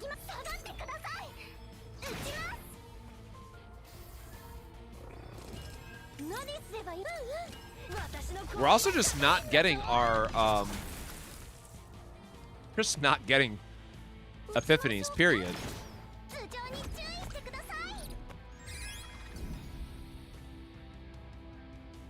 Why does it hate me so much? Oh, I forgot we have to draw Epiphany on this one. I thought that was the last run. Alright, well, never mind. Don't have cred. Jesus, don't have creds for that. Oh, we have a counterattack though, right? Yep. Yippee. We do not want your monster card, bro. No. Sure. More start of damage stuff is fine.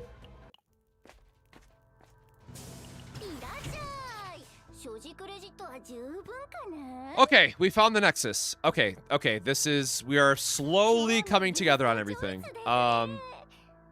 We can still look for a chess piece of something.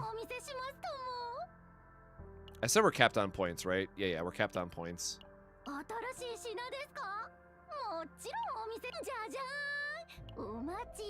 Immunity is whatever.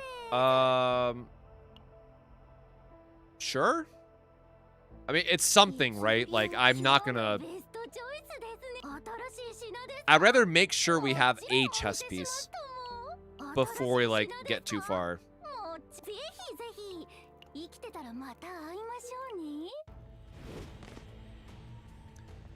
Yeah, it's definitely one... not gloomy, man. Not with this build. It's definitely something that I hope that they'll consider updating, and just in terms of... Man, all that, and we didn't have... I just realized we didn't have our Ballista or anything yet. Anyways, they need to make monster cards cheaper. Let me finish that thought before I get sidetracked. We can cycle with Nyx into... What do we even have? What AoE do we have? Nothing, right? Oh, great. Moment of Truth for Ice Wall.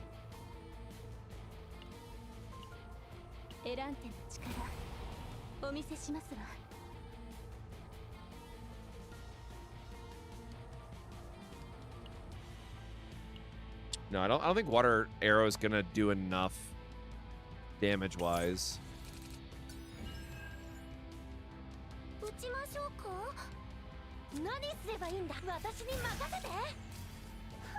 Oh yeah, then we redraw Forbidden, I guess. Okay, so that did not do anything for us. Shit.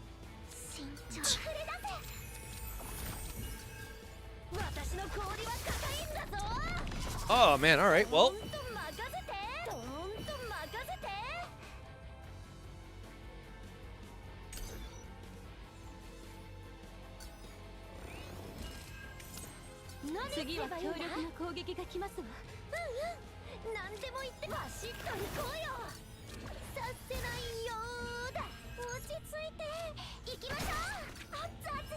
Oh, that was very lucky for the Ballista. Yep, okay. Woo! Very lucky, thank you. Obviously still taking damage from him, but Giant Ballista clear the ads the rest of the way was very nice. Alright. Are we continuing this run, or are we quitting immediately?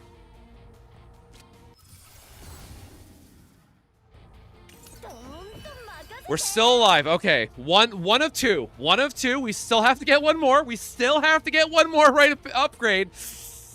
It's okay. Everything is fine. One more to go.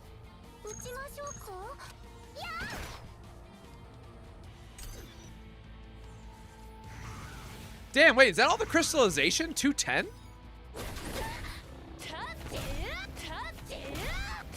God, I love her AoE smacks, man.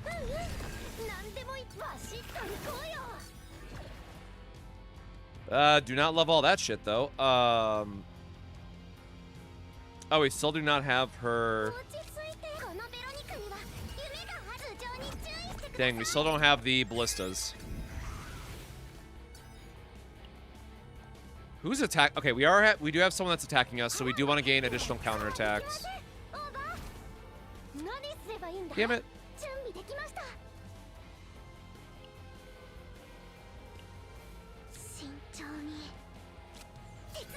Just draw for the cycle of it.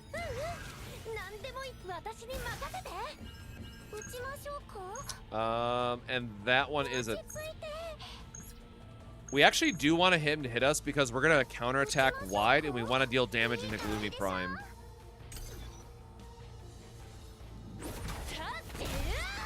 Oh, baby, 500. Hello. Come on, you can't... I can't hype up and then get double confis... I forgot that was like all that was left in our deck, but... I was hoping we would draw into something else to help out here. Alright, well, we're gonna have to rely on these counterattacks, I guess. And just watch everything blow up.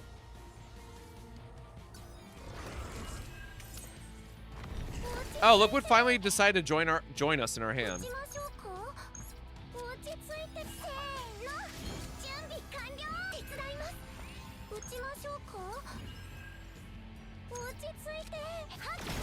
Try to negate one of the dogs at least. Alright.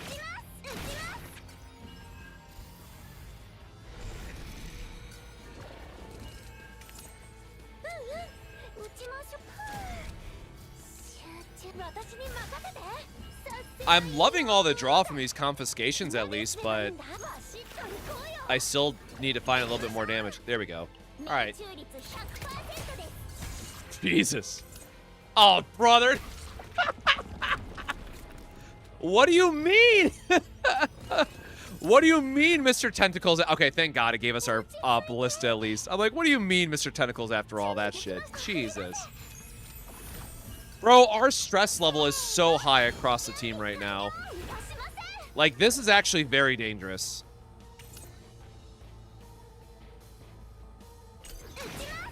Let me spend half hour in this one stage really quick.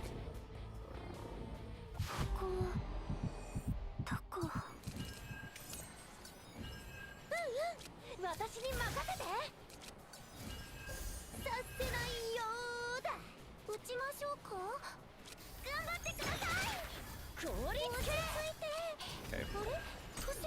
Had to make sure I weaved my hand correctly there. Yeah, I'm it's really not looking good. I'm kind of playing with fire here by not just running, but I need to believe.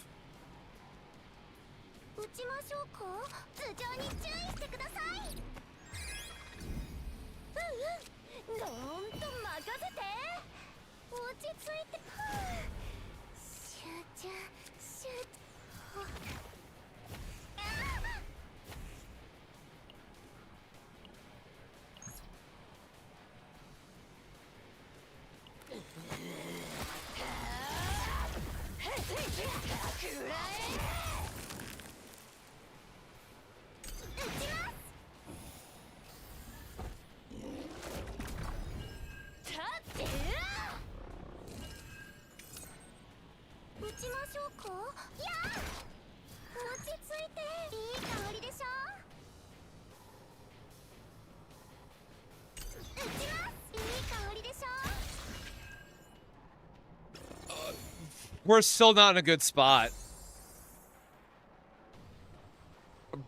Sure? Oh my god, hold on. What, God dang it. What is, So it would be like, Crystal Ball. It would be the armor that is Mulligan.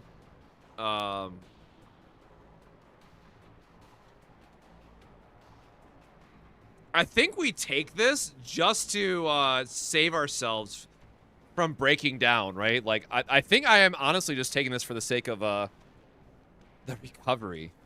I'm just trying to remember what else the boss can drop. Because I wanted to take the mulligan armor just to try to have our opening hand try to find more vulture ejections and start that loop quicker, right? Or find more upgrades. But I think we are taking this. Oh wait, didn't they patch that where you can swap mythics now?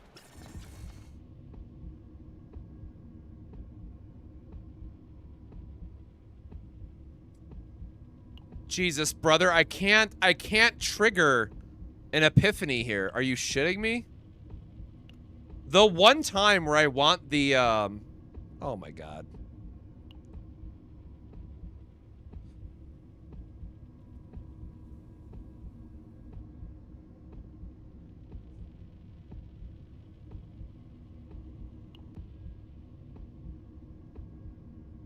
I can make our ballistas do more damage, I guess. I think we just decline the copy, right? Like, I don't want to... The equipment's not as important. I was really hoping we were going to get the stress reduction, to be honest. Yeah, we're just going to skip the... Damn. Damn! That feels bad. Oh, God! Oh, boy, howdy. We are stressing. Oh, buddy, we are stressing. No rest is killing me, too.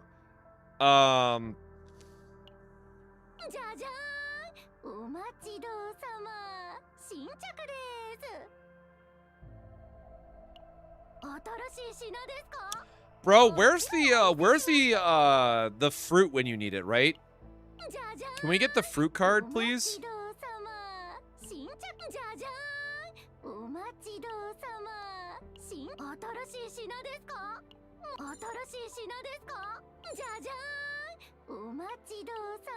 Oh, she's already broken down, though. Oh, it has finale, though. I forgot. I'm, like, really digging here, trying to... You know what? No. This potentially buys me a turn. I'm sticking with it. This is my incoming meta save, trust. Oh man. We still don't even have the epiphany that we need, too. Cherry's fruit, man, whatever it is. This stupid ass card that nobody wants. And you eat my ballista, brother. Oh.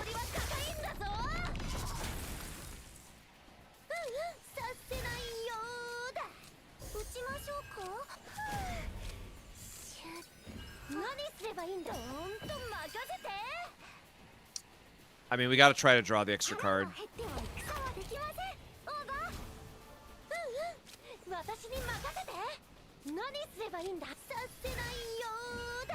Alright.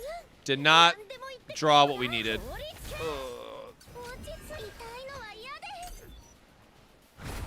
Sick shield, bro.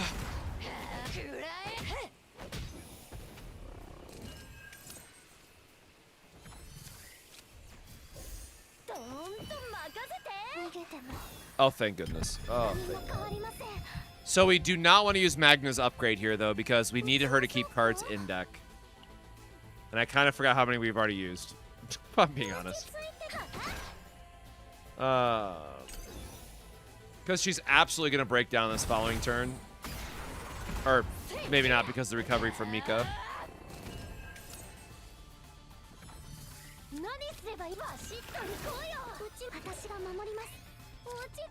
See, it worked out perfectly. Oh, damn, draw two? Hell yeah.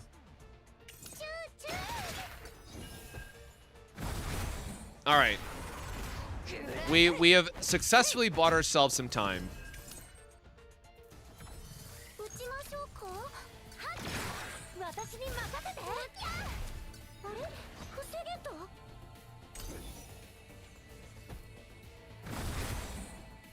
Do we seriously not? Am I losing my mind? We didn't... We still didn't get Frost Charge, man. Wait, this didn't Epiphany either! Oh, for... Oh my god, never mind. We're 2 off here. Well, this is cursed. I mean, we still have 2 fights to go, but I don't feel good about this.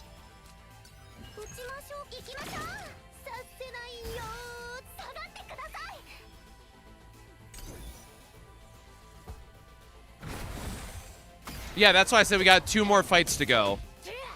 We do have the Court of Discord.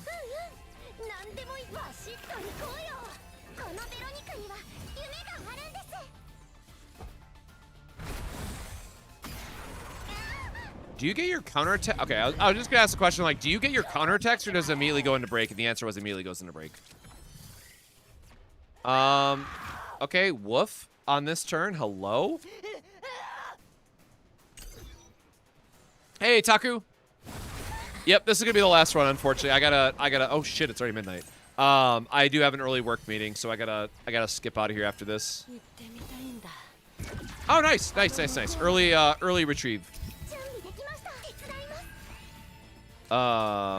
Still don't have much of anything to do with this hand, but I mean, we'll get some punchies in.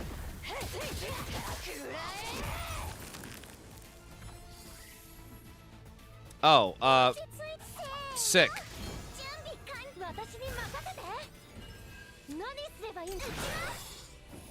Okay, well, that was a really good time because we got our Ballista back now, so we should be in pretty good shape. And she's just gonna continue to punch shit for us.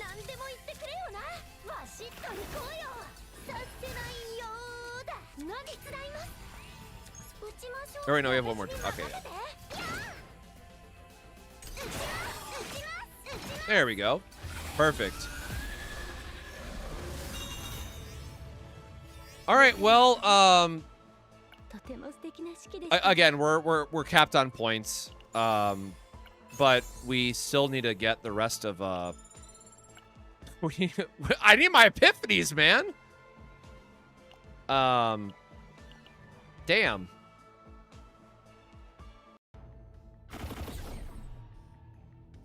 All right, what do we think, chat? Are we gonna get our last 2 epiphanies, or are we just completely shit out of luck?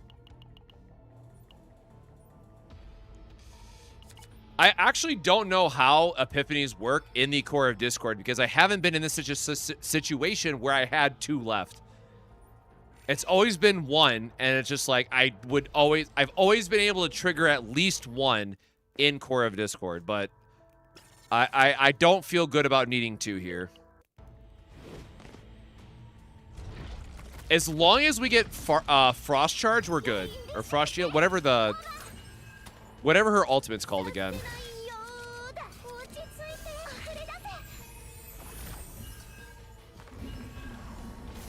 They work as normal, you need 1 each fight. Okay, we're screwed.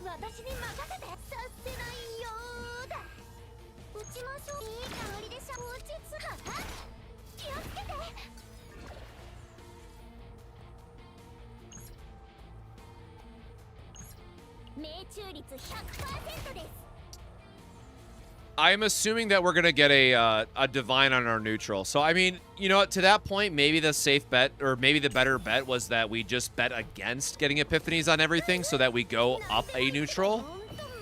But this is haunting my ass right now.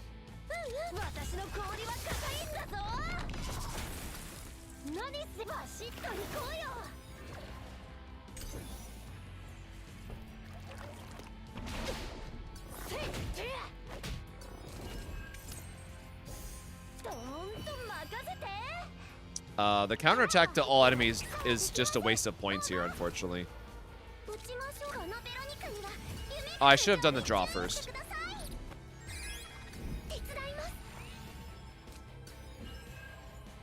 Okay, draw first didn't matter.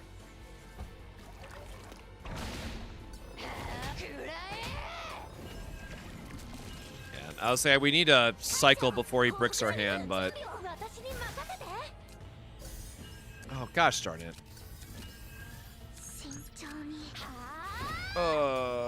We are kind of not in a good way here.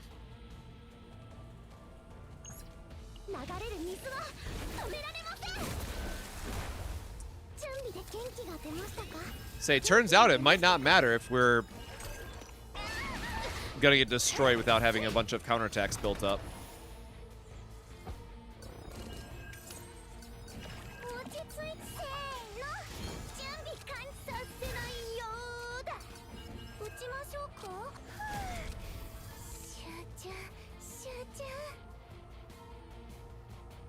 We have double ballista, so I will use our reload here. Really wanted to crit, my guy.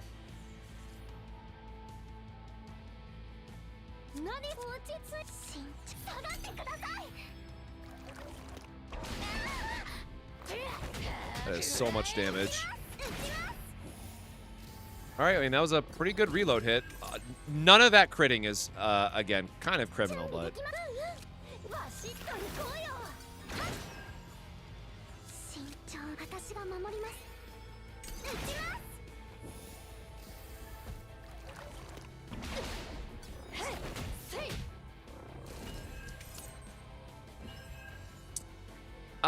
I mean, we were able to squeeze by because of my Veronica, but it definitely wasn't like the most comfortable run we've had.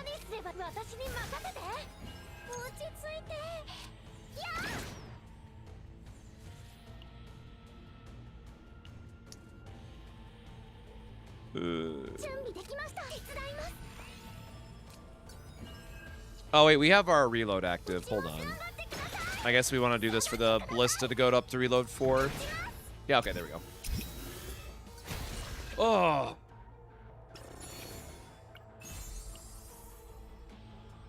Sure. I mean, whatever.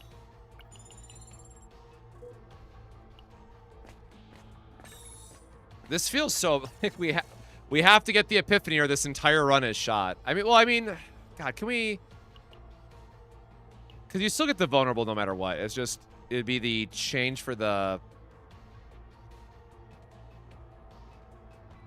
All right, cope time, but Felipe would give us enough vulnerable stacks. So if I have to pick one, I'm gonna pick Ice Fragment instead. My coping is now limited to Ice Fragment, please, Epiphany.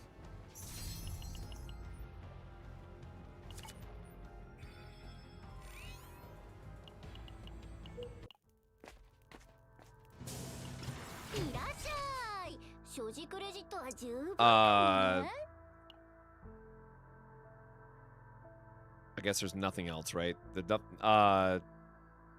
We have the book. A different weapon, I guess, but there's no other weapon that matters for Vanguards. Oh, I could get, oh no, I could get, oh my god, what is the name of her damn, oh, actually,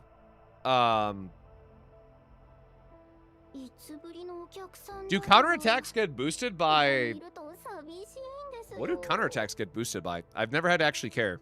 Because we do have a lot of draw on her, we can get this instead, right?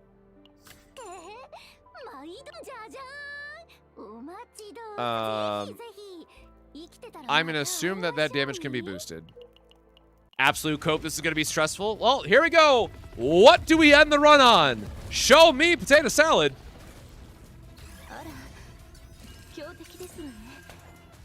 Nothing! Nothing! Are you shitting me? Nothing at all? What do you mean nothing? And the entire... Alright, well, I hate to end on a sour note, but...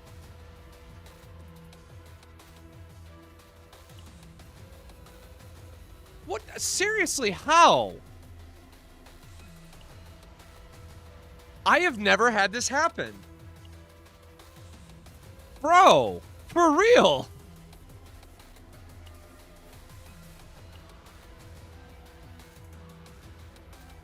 Are you, like, What?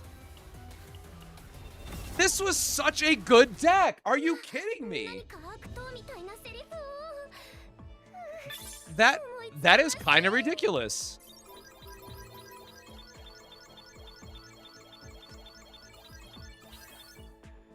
Yo, 62K, I guess.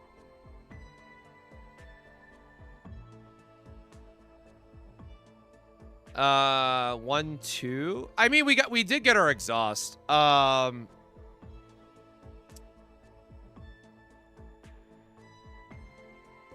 Like, it could be worse, right? Like, I think this could have been worse is, like, my only cope of this. We did get our right upgrades. We, most importantly, did get our ice wall. We got the confiscation, which helps with our extra draw cycling for, like, Kalipe, right? Because Kalipe doesn't have anything besides rally. Like, damn, bro, it could have given me a neutral on this at least. Or, I'm sorry, another divine on this one.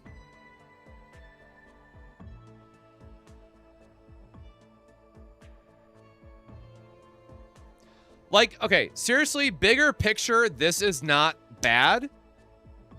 I'm just upset that we didn't get those epiphanies. Like, we're seriously missing 3 epiphanies. What the hell?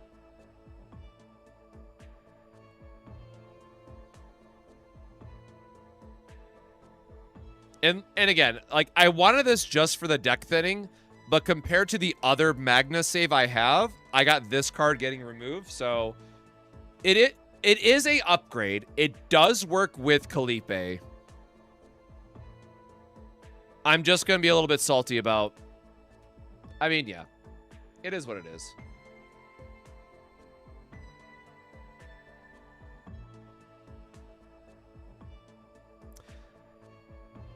The nightmare is ongoing. And again, these two are just stuck in purgatory forever. Man, like, I play this game a lot, and I have not had that happen yet. That was literally a first time for me. So, damn. Okay, again, you know what? We got 2 usable decks. I am going to I'm gonna take it and call it what it is. But oh, whoop, wrong window. There we go. That one. Make sure I close out of that.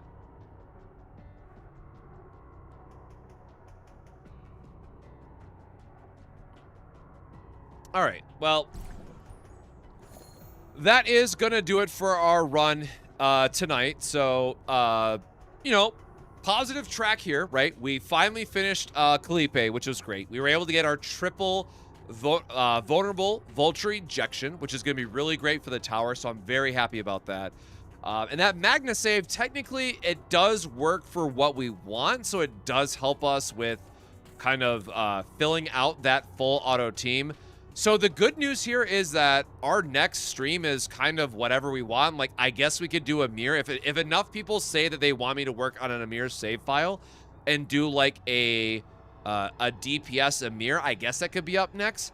Otherwise, for me personally, I just really want to try to focus on getting as many save datas done before Laboratory Zero goes away, because I am not going to want to farm Zero system. I'll just tell you that right now. I'm obviously very excited for Enfield if you've been following us on Twitter or following my YouTube posts and whatnot. So I will be playing Enfield on the 22nd. Or sorry, let me take a step back here. Next week is Narja. That is obviously the character I've been the most excited about for Chaos Zero Nightmare. So we're going to do our day 1 stream. I'm going to wake up at 3 a.m. for the patch and all that good stuff. So you can expect our day 1 Narja guide as well as our day 1 Narja infographic about what materials to get. Day 1 epiphanies that I think are going to be best for her to get. As I will always try to do as a follow-up, after a couple days of testing, we won't have a great rift to test. So I'm going to use like the Tower of Screams to be like the, hey, this is our Narja showcase. I'll try to do like whatever the last wave is for Narja, because I guess that's going to be like the best way to test it. that will be like my follow-up video. And then if there's other like improvements that they like sneak in, we might do 1 or 2 more videos. I'm going to stream all of this, of course, but then on the following week is going to be Enfield. And honestly, I will take a small break from Chaos Zero Nightmare until Season 2, because again, I don't want to farm Zero System. There's just not a lot otherwise to do. Like, Tower is a one and done style of thing. So once I finish Tower on stream, and I'll probably do like 2 or 3 teams just to test it out. But then after that, it's going to be, hey, here's what we are going to do next, which is going to be Enfield at that point. And then, hey, Season 2, more characters to look forward to. The Rift is back, new seasonal content, game improvements. We have the save data fixed, right? Super excited for the save data update in February. So there is a lot to be excited about. We just have to kind of wait until we get there, you know, all things considered. So thank you again for joining me on this journey with the new channel. I've been having a lot of fun with it, and there's just been so much positivity and love that I've been getting through Twitch, stream, everything. Like, I want to say thank you once more for supporting the channel. You know, doing 11 years of TCG content and then swapping over to this has been a wild journey. So I hope that you'll continue to join me along for the ride. Again, lots more Chaos Zero Nightmare and Enfield up next. And if there's a gacha that you're looking forward to, definitely let me know on YouTube posts, on Twitter, what have you. I do want to try and do more review style of content as well. That might just be like a one and done video, but if I'm enjoying the game and it's something that I'm pick up and having fun with, I'll definitely stream it and make content for it. But at least for now, Chaos Zero Nightmare and Enfield are the big 2 that has my attention. So with that, my friends, please drink your water, stay hydrated. I can't talk, it's late. I need to go pass out. Have a good night, stay safe, stay hydrated, and we'll see you next time. Cheers.